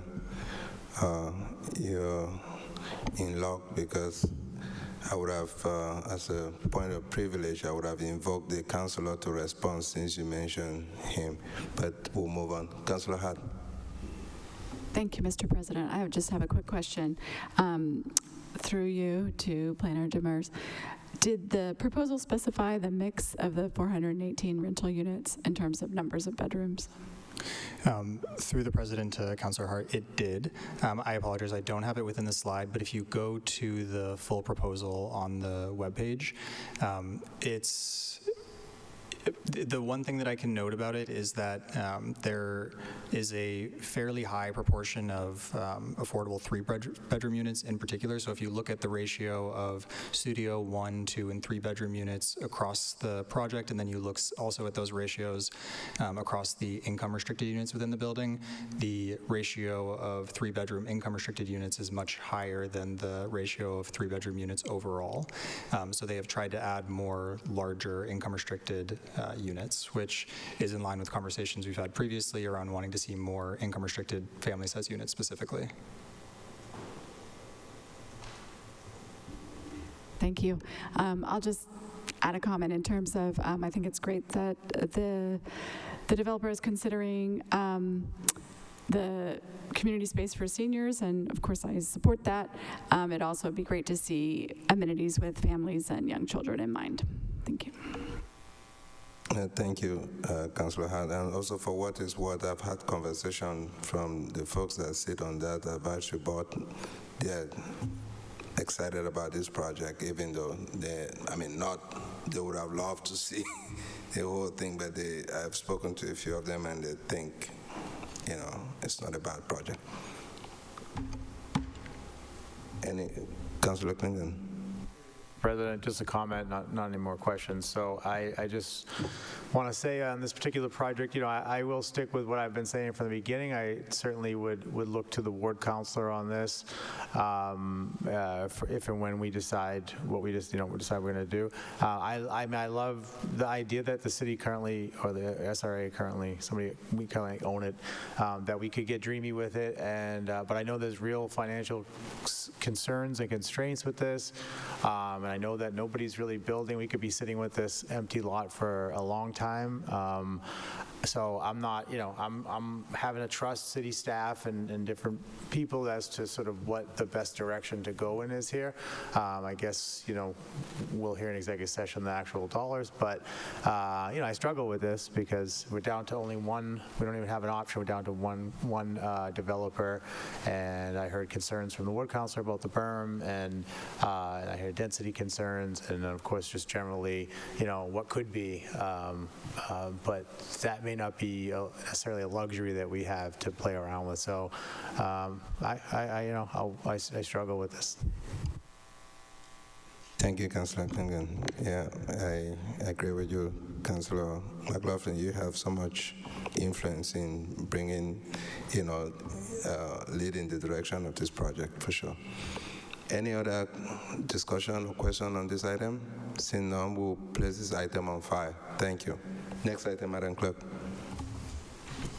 The next item is 7.1, requesting that this council convene an executive session to discuss 90 Washington Street.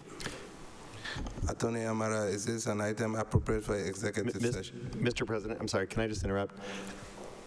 In terms of the order of the meeting, I'm curious if it makes sense for us to break for executive session right now as opposed to continuing to address other items that might be of interest to people who are either watching at home or attending in person. And if it might not make more sense for us to, even though this is obviously relevant to the previous item, if it might not make sense for us to break for executive session later in the meeting. Councilor Wheeler, did you request any item to be taken out of order? No. Okay, but thank you for that remark. Any members of the public, is there any item that you want to discuss? Body-worn cameras, I believe is what I heard, which would be the Finance Committee report. Councilor Wheeler, we've had this protocol, and so we will, I think it's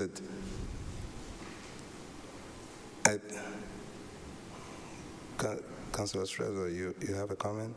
Oh, you're the president. And, Yes, so I was, right, we have our agenda items and the plan that you've had to go through with this in this order, right? Mr. President, if I may. Executive session.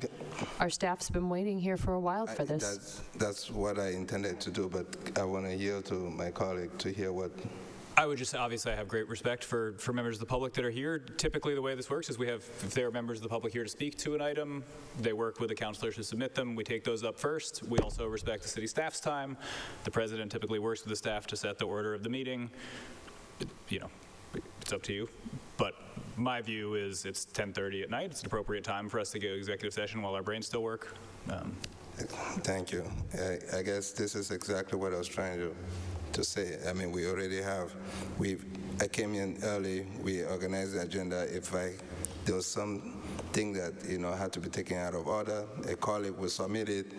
I also take consideration for members of the public, if there's any item, at this point, I think we need to respect the staff time, So, Attorney Amara, is this an item that's appropriate for executive session? Yes, it's appropriate for executive session as long as you prepare it to be adverse to the city's position if it was done in executive session. Yes. Okay. Madam Clerk, would you call the roll for executive session? Yes. Councilor Ewan-Campen. Yes. Councilor Link. Yes. Councilor Scott. Yes. Councilor Klingon. Yes. Councilor Strezzo. Yes. Councilor Said. Yes. Councilor Wheeler. Yes. Councilor Hart. Yes. Councilor McLaughlin. Yes. Councilor Umbaum. Yes. Councilor Davis. With 10, we are adjourned for executive session. And we will return back and no vote will be taken in executive session. So we'll be back. I appreciate your patience.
To regular order of business.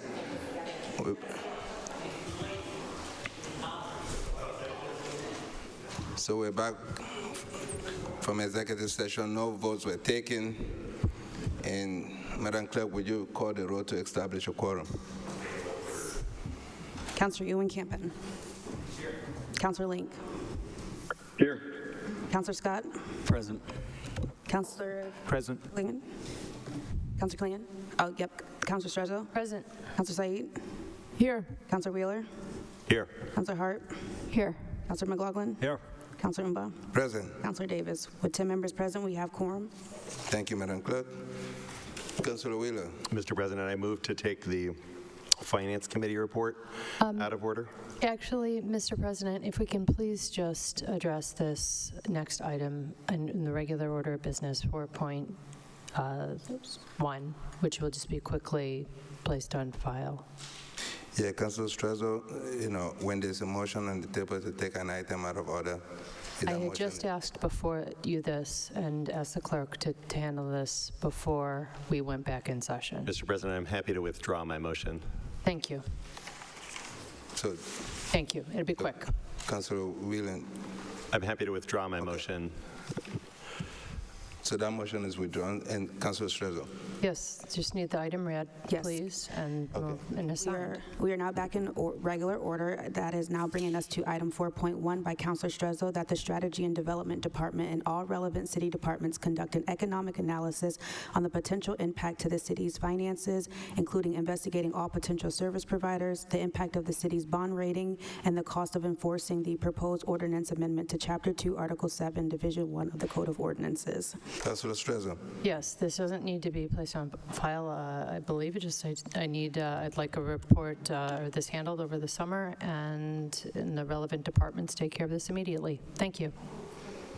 Thank you, Councillor Strezzo. The item is approved. Mr. President, I move to take the Finance Committee report out of order, item 6B1. Madam Clerk. Report of the Committee on Legislative Matters meeting on June 30, 2026. The Finance Committee, Madam Clerk. I'm so sorry. Did you say 6D? 6B1. Oh, 6B1.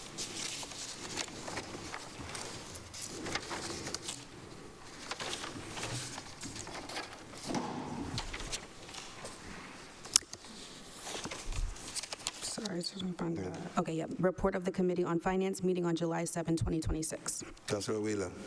Thank you, Mr. President. The Finance Committee met on Tuesday, July 7th, 2026 via remote participation with all members present and with the help of Assistant Clerk Madeline Letellier. The committee discussed the approximately $232,000 state grant for a police department body-worn camera program. The administration had asked that the item be discharged to the full council for discussion. Several councilors expressed concern that the committee should make a recommendation rather than simply return the item without one, given our duty to perform financial oversight, the amount of time the issue has been before us, and the significant policy and budget questions involved. Several councilors spoke in support of the cameras as a tool for transparency and public safety, and as useful for public defenders.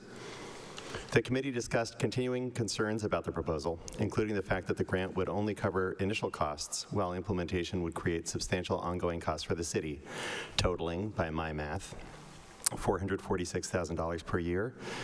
The breakdown of my math there, for clarity, is $96,000 recurring for equipment, plus $18,000 additional for batteries, $215,000 for salary increases connected to a previously agreed connection between officer salary and the adoption of body-worn cameras, and $117,000 for salary for a technical administrator. Councilors also raised concerns that the budget had just required difficult cuts across departments and that body-worn camera funding would come alongside unresolved questions about police oversight, including civilian oversight and the broader policy framework for use of the footage and access to it. The committee voted 4-1 to recommend that the grant not be accepted. Before I ask that this committee report be accepted as submitted, I want to move to sever this grant item, 26-0378, as the administration has indicated an intention to hold a public hearing soon on the matter, and it's my intention to move that we lay this item on the table pending that hearing. chair, besides that severance, I would ask that this committee report be accepted as submitted. Any discussion on the report? Seeing none, the report is approved. And so the- we need to. And is the item? And then the two items before us are severed. One item. Can you? So I am moving to sever item 26-0378. Madam Clerk, can you read the severed item? Yes, the severed item is requesting approval to accept and expend a $231,635 grant with no new match required from the Massachusetts Executive Office of Public Safety and Security to the Police Department for body-worn camera program. So the item will be laid on the table. No, there's the motion on the table, I believe, is severing the item. Okay. Madam Clerk.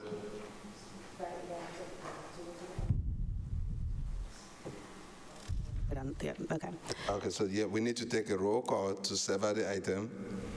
Yes. And then we'll put the item before us, and then before we deliberate, and then before laying it on the table. So move to sever the So item. this motion, yes, is to sever item number 26-0378. Councilor Ewan Campen? Yes. Councilor Link? No. Councilor Scott? No. Councilor Klingon? Yes. Councilor Trezo? Yes. Councilor Said? Yes. Councilor Wheeler? Yes. Councilor Hart? Yes. Councilor McLaughlin? Yes. Councilor Umba? Yes. And Councilor Davis. With 8 members, that motion passes. Mr. President, can I request a clarification? Yes, please. I believe the Chair of Finance just said the administration intends to schedule a public hearing. Could you please clarify?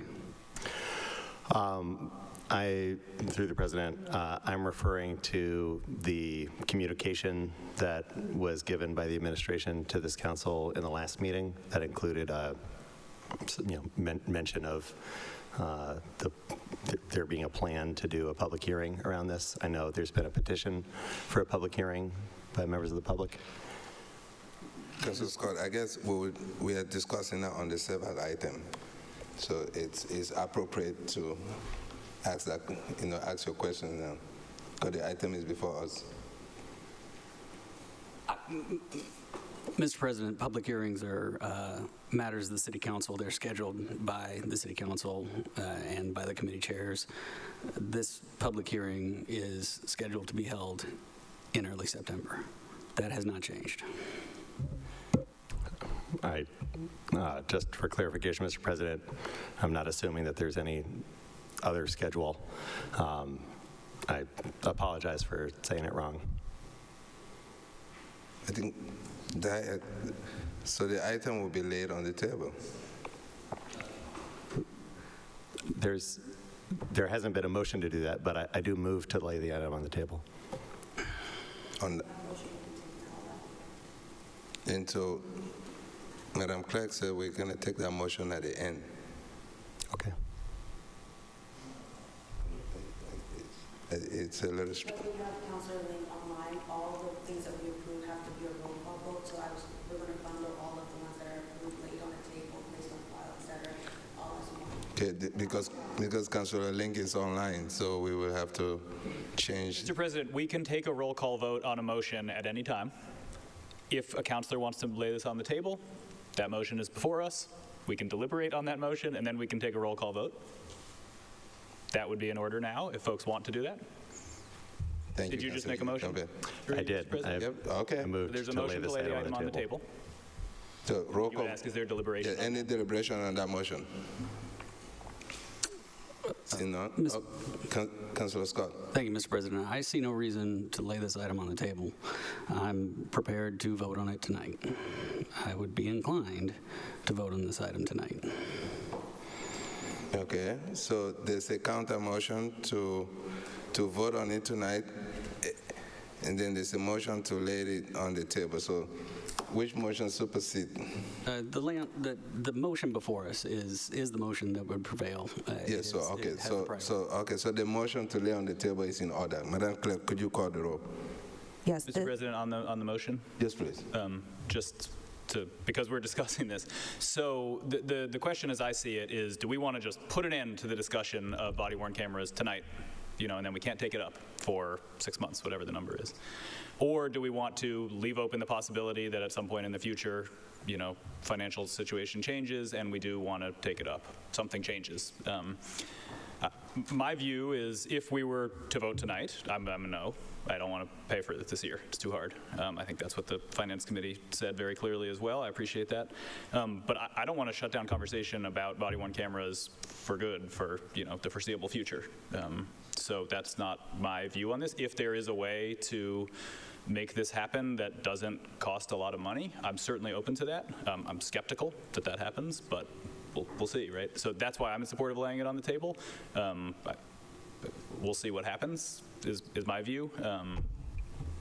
That's why I'll be voting in support. Councilor Klingon. Oh, Councilor McLaughlin. I support laying it on the table so we don't have 30 minutes of speeches at 11:30 at night right now. Thank you, Councilor McLaughlin. Okay. Any other conversation? So, Madam Clerk, call the roll. The motion is to lay item number 26-0378 on the table. Councilor Ewan Campen? Yes. Councilor Link? No. Councilor Scott? No. Councilor Klingon? Yes. Councilor Shazo? Yes. Councilor Said? Yes. Councilor Wheeler? Yes. Councilor Hart? Yes. Councilor McLaughlin? Yes. Councilor Umba? Yes. Councilor Davis? Okay, with 8 members, that is approved. Thank you. And then, Mr. President, I'm not sure procedurally, I ask that the committee report be accepted as submitted overall, which includes absolutely items. That committee report is accepted. Thank you. Next item, Madam Clerk.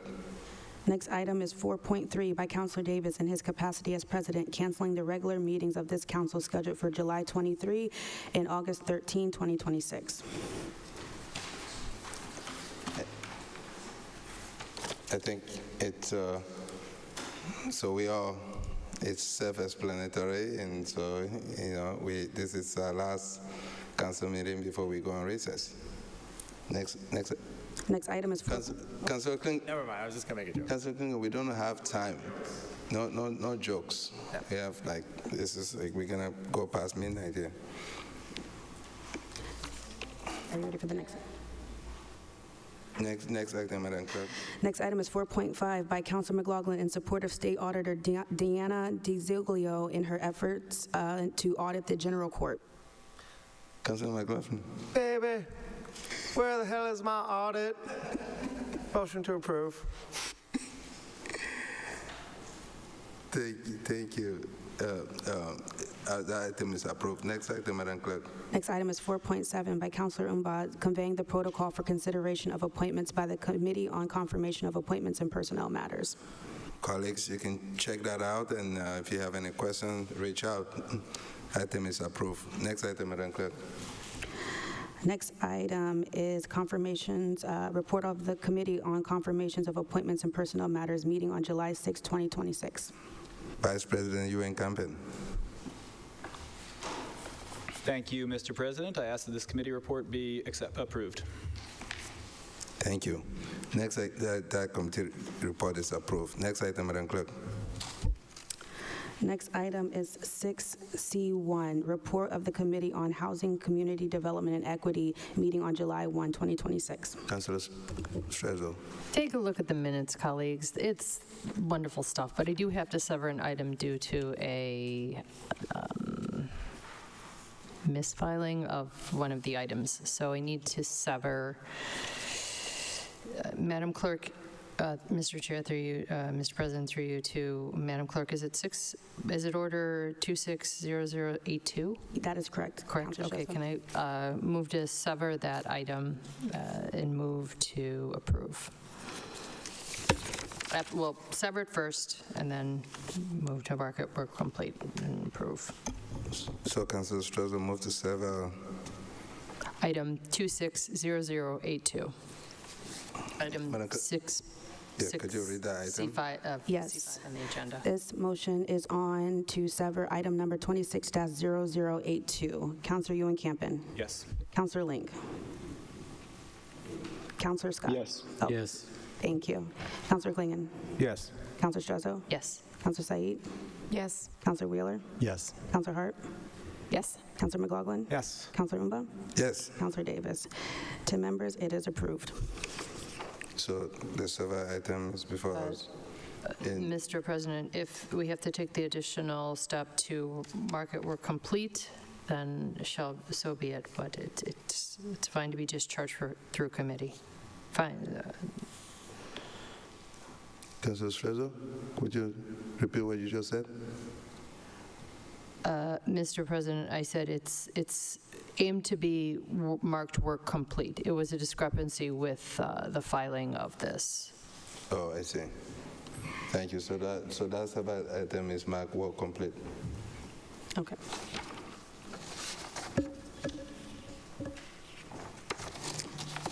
All righty. And also place on file, I think. Okay. Next item is 6D1, report of the Committee on Legislative Matters, meeting on June 30, 2026. Councilor Scott. Thank you, Mr. President. We met for 4 hours, and I anticipate this report will take no more than 10% of that time. We did cover a great many substantive issues in an overstuffed agenda, several of which are going to be before this body for roll call votes this evening, so I hope my colleagues will allow me to at least explain what we'll be voting on briefly. There was a home rule petition presented by Director Ellen Schachter about allowing Somerville to regulate leases and tenancy at-will agreements.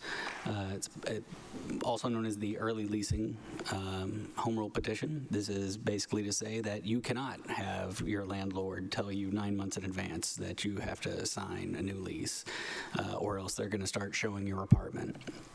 It provides a very clear timeline that 3 months in advance is as early as that can go, and really provides more stability and privacy for tenants. So this is something that I encourage you to listen to the discussion, but it was an excellent policy and one that I hope our state delegation will be able to get through the State House. There was also another, this one was an ordinance presented by Director Schachter, an amendment that requires property owners to provide a notice of building sale to tenants. So if an owner is going to be selling the building, you have to let the tenants know. Seems good. If you're going to list your building, just you have to let the tenants know that that is a possibility. This is similar to the Housing Stabilization Notification Act, and this is something that, because it operates on a purely notification basis, we believe it doesn't interfere in the tenant-landlord relationship. So it's something that we can pass as a city by ourselves. So those are two tenant rights items that we will be voting on tonight. Then we also had a brief conversation, relatively brief, about the ethical purchasing ordinance that was proposed, with that item being kept in committee. There was a discussion of the surveillance technology annual report, which item will need to be severed because no, it was marked work completed. That should be just fine. That's the updated surveillance technology report. I made a mistake, and we took a vote to recommend to approve it. I'll need to sever that item to place it on file instead, because it is a communication and not something that requires council action. There was a review of surveillance technology impact reports for various items. One that was approved, the smart tree inventory software, and several that were kept in committee, or one for Crime Tracer that was kept in committee. And then The items related to body-worn cameras were voted to be discharged without recommendation, which on acceptance of this will place them once again before the council. That is the Surveillance Technology Impact Report and the Technology-Specific Surveillance Use Policy for body-worn cameras. The final ordinance that will be before us tonight is the Councilor Davis ordinance that the Code of Ordinances be amended to prohibit the use of taxpayer funds for self-promotion. So that's been discussed and has the clearance from communications and everybody else to be approved. So with that, Mr. Chair, I would ask to sever item number 260936.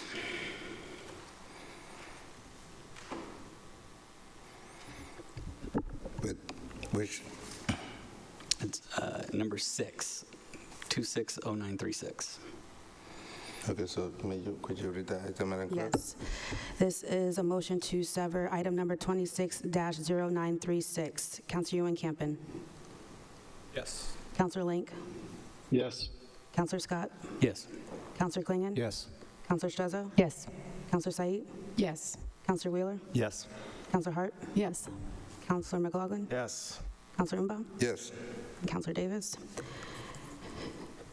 10 members approved severing the item.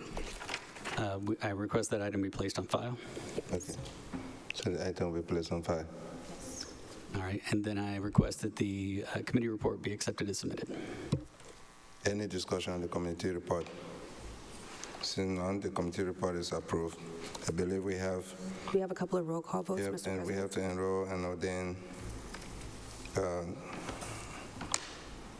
6D2, the ordinance, and then the home rule petition, and the amendment to the Code of Ordinance. So, Madam Clerk, would you, call the roll on those? Yes. So this is a roll call to approve the home rule petition. That is item number 6D5. Councilor Ewan-Campen. Yes. Councilor Link. Yes. Councilor Scott. Yes. Councilor Klingon. Yes. Councilor Strezzo. Yes. Councilor Said. Yes. Councilor Wheeler. I'm sorry, Clerk, can you remind me what we're voting on? Yep, 6D5. Yes. Requesting the approval of the home rule. Thank you. Yes. Councilor Hart. Yes. Councilor McLaughlin. Yes. Councilor Umba. Yes. Councilor Davis. That is approved. Madam Clerk, we need to enroll and ordain the Code of Ordinance to amended to prohibit the use of taxpayers' funds for self-promotion. What number is that, Mr. President? 6D2. Yes. Okay, this is a roll call vote to approve item number 25-1762. To enroll and ordain. Oh, we can do it all together. To approve, enroll, and ordain all together. Councilor Ewan-Campen. Yes. Councilor Link. Yes. Councilor Scott. Yes. Councilor Klingon. Yes. Councilor Strezzo. Yes. Councilor Said. Yes. Councilor Wheeler. Yes. Councilor Hart. Yes. Councilor McLaughlin. Yes. Councilor Umba. Yes. Councilor Davis. Yes. So Madam Clerk, so this is, so the report is already approved, so we just enroll this, we would need another roll call for ordainment. We took them all together to do separate, okay. All right.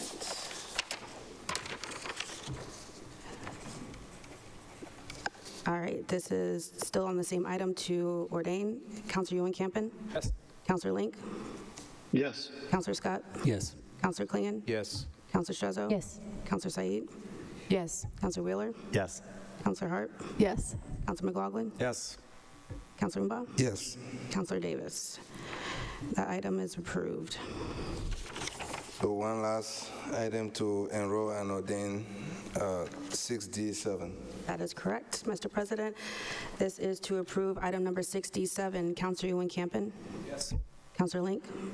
Yes. Councilor Scott. Yes. Councilor Klingon. Yes. Councilor Strezzo. Yes.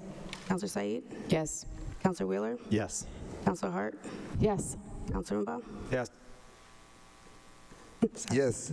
Counselor McLaughlin. Yes. All right, Counselor Davis. With 10 members, that is approved. Enroll. Now we're down to enroll and ordain for the same item.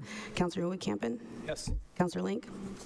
Yes. Counselor Scott. Yes. Counselor Klingon. Yes. Counselor Yes. Strezzo. Yes. Counselor Said. Yes. Counselor Wheeler. Yes. Counselor Hart. Yes. Counselor McLaughlin. Yes. Counselor Mba. Yes. Counselor Davis. With 10, that is enrolled and ordained.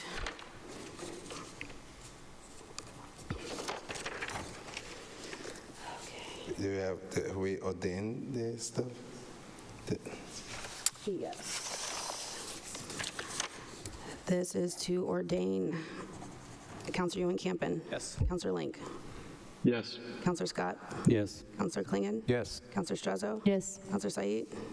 Yes. Counselor Wheeler. Yes. Counselor Hart. Yes. Counselor McLaughlin. Yes. Counselor Mba. Yes. Counselor Davis. 10 for ordainment. Thank you. Next item, Madam Clerk. Next item is 6E1, Report of the Committee on Public Health and Public Safety, meeting on July. Mr. President, I think there are two items that were discharged without a recommendation, 60-9 and 60-10. These are the body-worn camera surveillance technology impact reports. They came out of committee without a recommendation. I would move to send them back to committee. So, thank you, Councilor Wood-Campin. Yep. So there are two items before us, and there's a motion to send them back to committees, 6D9 and 6D10.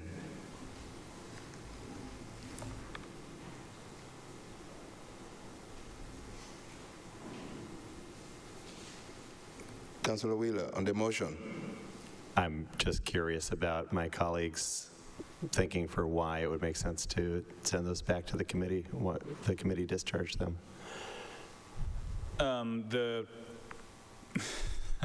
How to summarize this? The majority of the committee did not want to discharge them, and after some confusing procedural stuff, they made it out without a recommendation. We could vote on them tonight. I think they would lose. I don't think that's the outcome anyone wants. Well, I don't think that's the outcome the administration and majority of the council wants. So while we continue to work on body-worn cameras, let's keep them in committee, keep discussing them. Councilor Wheeler. I'm sorry, Mr. President. I'm just confused. I watched portions of the meeting. I thought I got the gist, but I'm just still confused. The majority of the committee did not want to discharge them, but voted to discharge them. I'm sorry. I'm not trying to be obtuse. Mr. President, a single counselor voted to recommend approval. 4 counselors voted against that, or said they would vote against that. Then the motion was changed to discharge without a recommendation. There was a discussion of should a committee do that. Here we are. A majority of the council does not want to approve these, of the committee, does not want to approve these as they are. Mr. President? On the motion, Councilor Strezzo. Yes, I think it's hypothetical to make an assumption that the entire council would or wouldn't vote. That's up for a vote. Mr. President, I would like to edit my statement. The majority of the Legislative Matters Committee is not in favor of these surveillance technology impact reports as they stand. Councilor Klingon.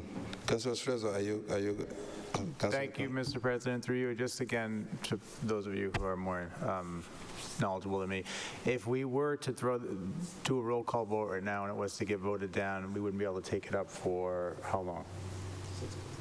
So for 6 months? Okay, so I also listened to the meeting and I heard Councilor Davis's concerns, and I don't think it would be wise to call a roll. I wouldn't be ready to vote to vote in approval on these items right now. So, I just want to state that for the record. I heard a few concerns that made sense to me, and so I think there needs to be some more work needs to be done. I think the administration's probably aware of that. I'm sure they listened to the meeting as well. So if, I don't think time is necessarily of the essence with this particular piece. I know there's a public hearing scheduled in a couple months, so I would not be inclined to vote tonight. Thank you, Councilor Klingon. Again, as somebody who also sat in that, committee, I was also one of those people that didn't vote to approve it, so I still had some concerns. Councilor Scott. Thank you, Mr. President. As the chair of the committee, I want to raise two issues, one of which Councilor Davis's strong objection to approving these as they stand. I would also point out that there are two duplicate items that have been submitted by the administration: a new surveillance technology impact report and a new technology-specific surveillance use policy that are on our agenda later tonight. To move these to a vote would be to vote on a prior draft even before the most recent one that the administration has submitted. I can't imagine that that is the course of action anybody wants. I think it was advisable to refer all of these items, including the new ones submitted, to committee so that the committee can do its work. Thank you, Mr. President. Thank you. Councilor Strezza. Sure. Thank you. Then why don't we, if I may, to the counselor of Ward 3, propose to withdraw the motion and lay this item on the table to be discussed, so it's still at a future whole body council later. We still have the conversations. We could still send the other items to legislative matters, and it's still, the item is still here for us in the council to talk about at a later time. As I said before, I want to hear what my entire body of councilors said about this. I do not withdraw the motion. I'd like to call the roll on it. So there's a motion on the table. Madam Clerk, could you call the roll? This is a motion to send. Mr. President, there is. Okay. I just wanted clarification. I wasn't sure if we were going to immediately go to a vote, but I wanted to hear what we were voting on. So it sounds like that was what the clerk was trying to say. So thank you. Thank you, Councilor Hart. Councilor Clerk? Yes, this is a motion to refer item number 26-0999 and 26-1000 to the Legislative Matters Committee. Councilor Ewan-Campen. Yes. Councilor Link. Yes. Councilor Scott. Yes. Councilor Klingon. Yes. Councilor Strezzo. No. Councilor Said. Yes. Councilor Wheeler. Yes. Councilor Hart. Yes. Councilor McLaughlin. Yes. Councilor Mbaugh. Yes. Councilor Davis. With 9 councilors, that motion is approved. Next item, Madam Clerk. All right. Next item is 6E1, Report of the Committee on Public Health and Public Safety, meeting on July 1, 2026. Councilor McLaughlin. Mr. President, we had that meeting. We covered 18 items. Nothing was severed. It's not sending anything back to committee. Everything, it was discussed and approved. Many great things this wonderful city is doing. I submit for approval. Approved. Next item, Madam Clerk. Next item is 6F1, Report of the Committee on Sustainability and Infrastructure, meeting on June 29, 2026. Councilor Klingon. Thank you, Mr. President. Through you, there was really just one item discussed. It was a presentation by Save the Alewife Brook that was sent in as a public comment. I took it up in committee. It was just to juxtapose the city's CSO plan. Save the Alewife Brook feels very strongly that we could do more in terms of sewer separation. Of course, financing is an issue, and I know that comment period is still open on the city's CSO. The reason why some of the other items weren't taken up and the reason why there wasn't substantial discussion around this item was because that same night the CSO open house was happening where Director Raish and others were there. So, but I asked that this report be submitted, accepted as submitted. Approved. Next item, Madam Clerk. Next item is 7.2, requesting ordainment of an amendment to Section 2-323 of the Code of Ordinances to update categories and associated salaries for non-union positions. Items, legislative matters. Next item. Next item is 7.8, requesting confirmation of Madam Clerk, Yes. I move to waive the reading of 7.8 through 7.14 and recommend approval tonight. Okay. Next item is 7.15, requesting approval of the technology-specific surveillance use policy for body-worn Mr. cameras. President, I move to waive the readings of 7:15 and 7:16 and refer them to legislative matters. I'm sorry, just a point of order. Were 7.8 through 7.14 approved? Yes. Okay, I didn't hear that. Thank you. Mr. President, I still move to waive the readings of 7:15 and 7:16 and refer them to legislative matters.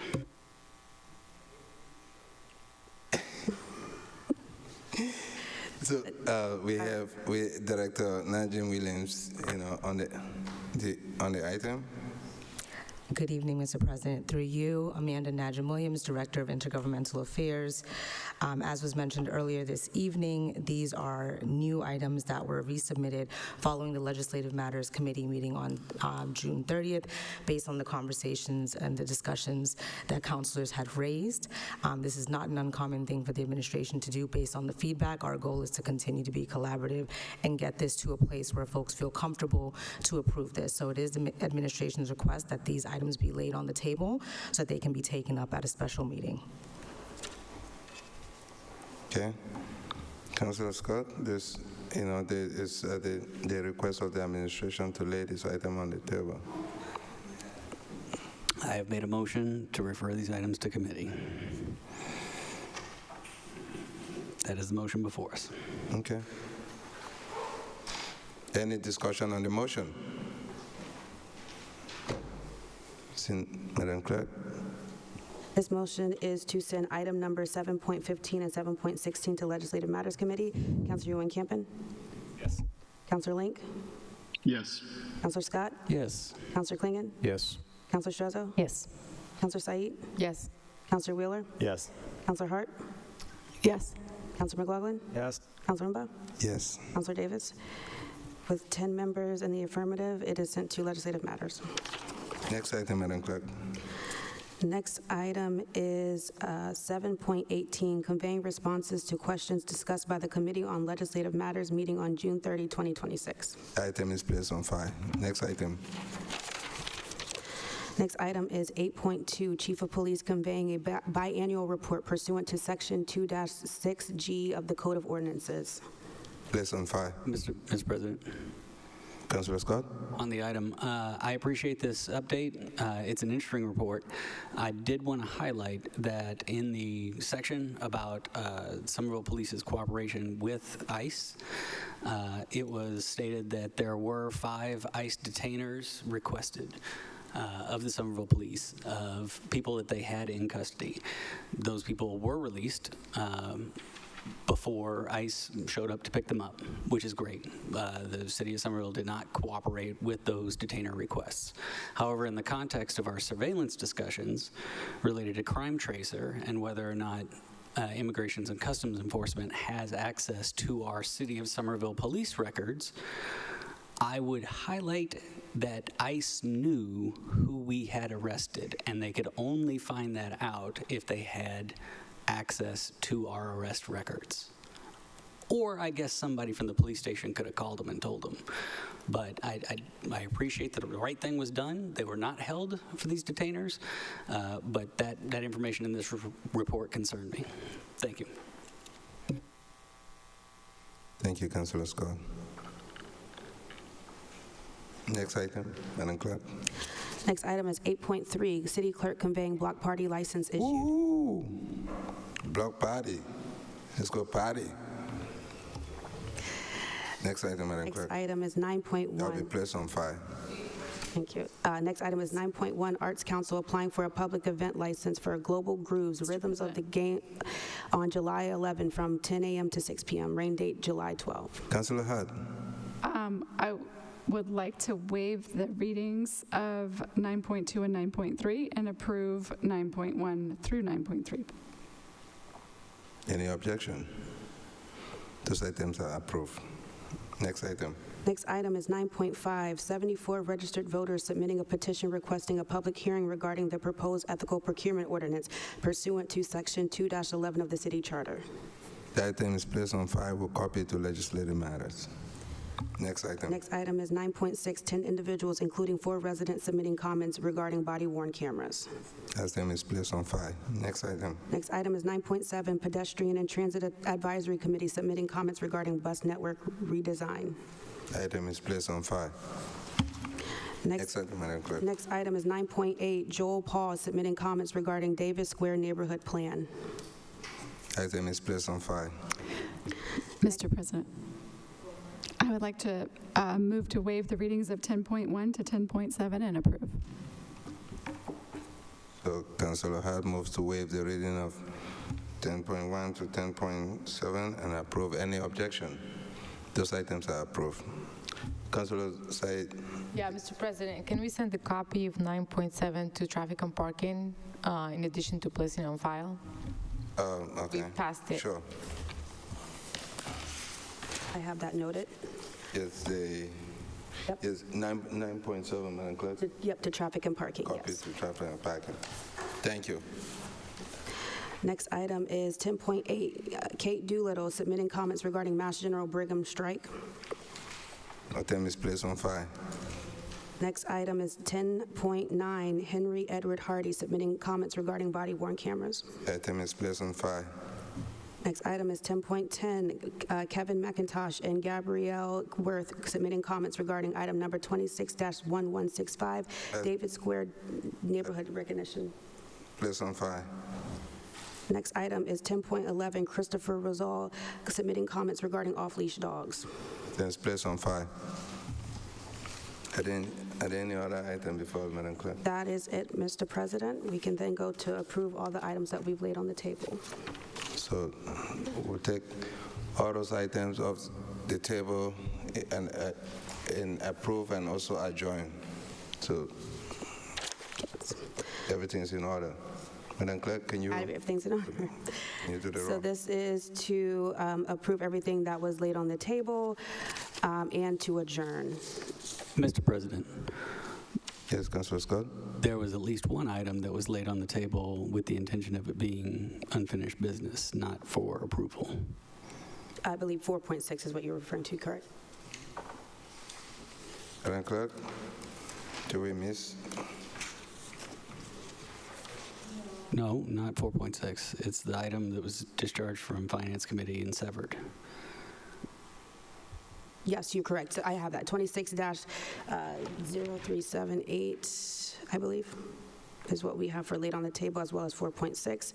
Unless it's your intent to ask the committee to vote, or the council to vote to approve that right now. Oh, no. No, my understanding, though, was that there were some items that were placed on file that were laid on the table to be voted on, and some that were not, but are you not allowed to do that? The statement of the clerk was we were picking up all the items that were laid on the table. So let's be precise. I appreciate your keen ear. So the vote would be to approve the items that we laid on the table for approval. Then we need to approve for the items that we laid on the table without the intention of taking a vote. Then we need to approve on the items that we placed on file, and then to any of the items that were referred to committee.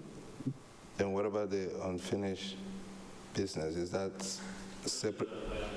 Okay. Yes. So, Madam Clerk, I don't believe that we need to further vote on items that we laid on the table without an intention to take a vote. I think those are disposed of for now. You are correct, Councilor Willard. We are voting on items that we laid on the table with the intention to approve, and then the items that we placed on file and any of the items that were referred to committee. Sure. All right.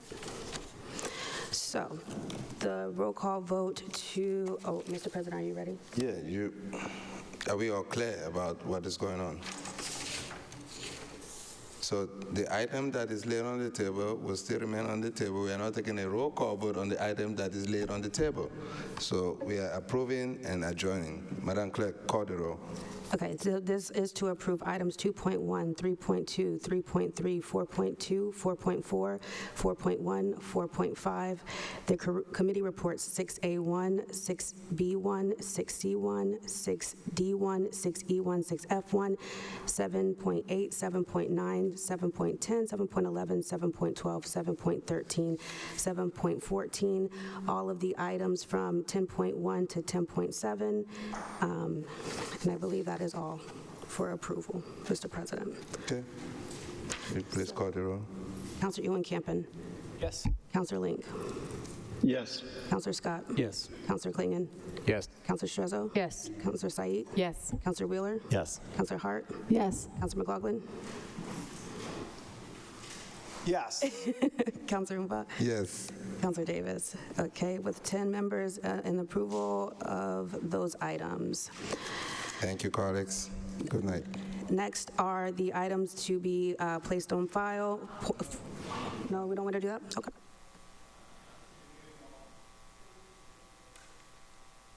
Clerk says we need to vote more. Sit down. I apologize, we do, for the record. I'll do the next two together then. These are to be placed on file 4.7, 4.3, 7.17, 7.18, 8.1, and then items to be referred to committee 7.15, 7.16, 3.1, 9.4, and 7.2. And then adjournment.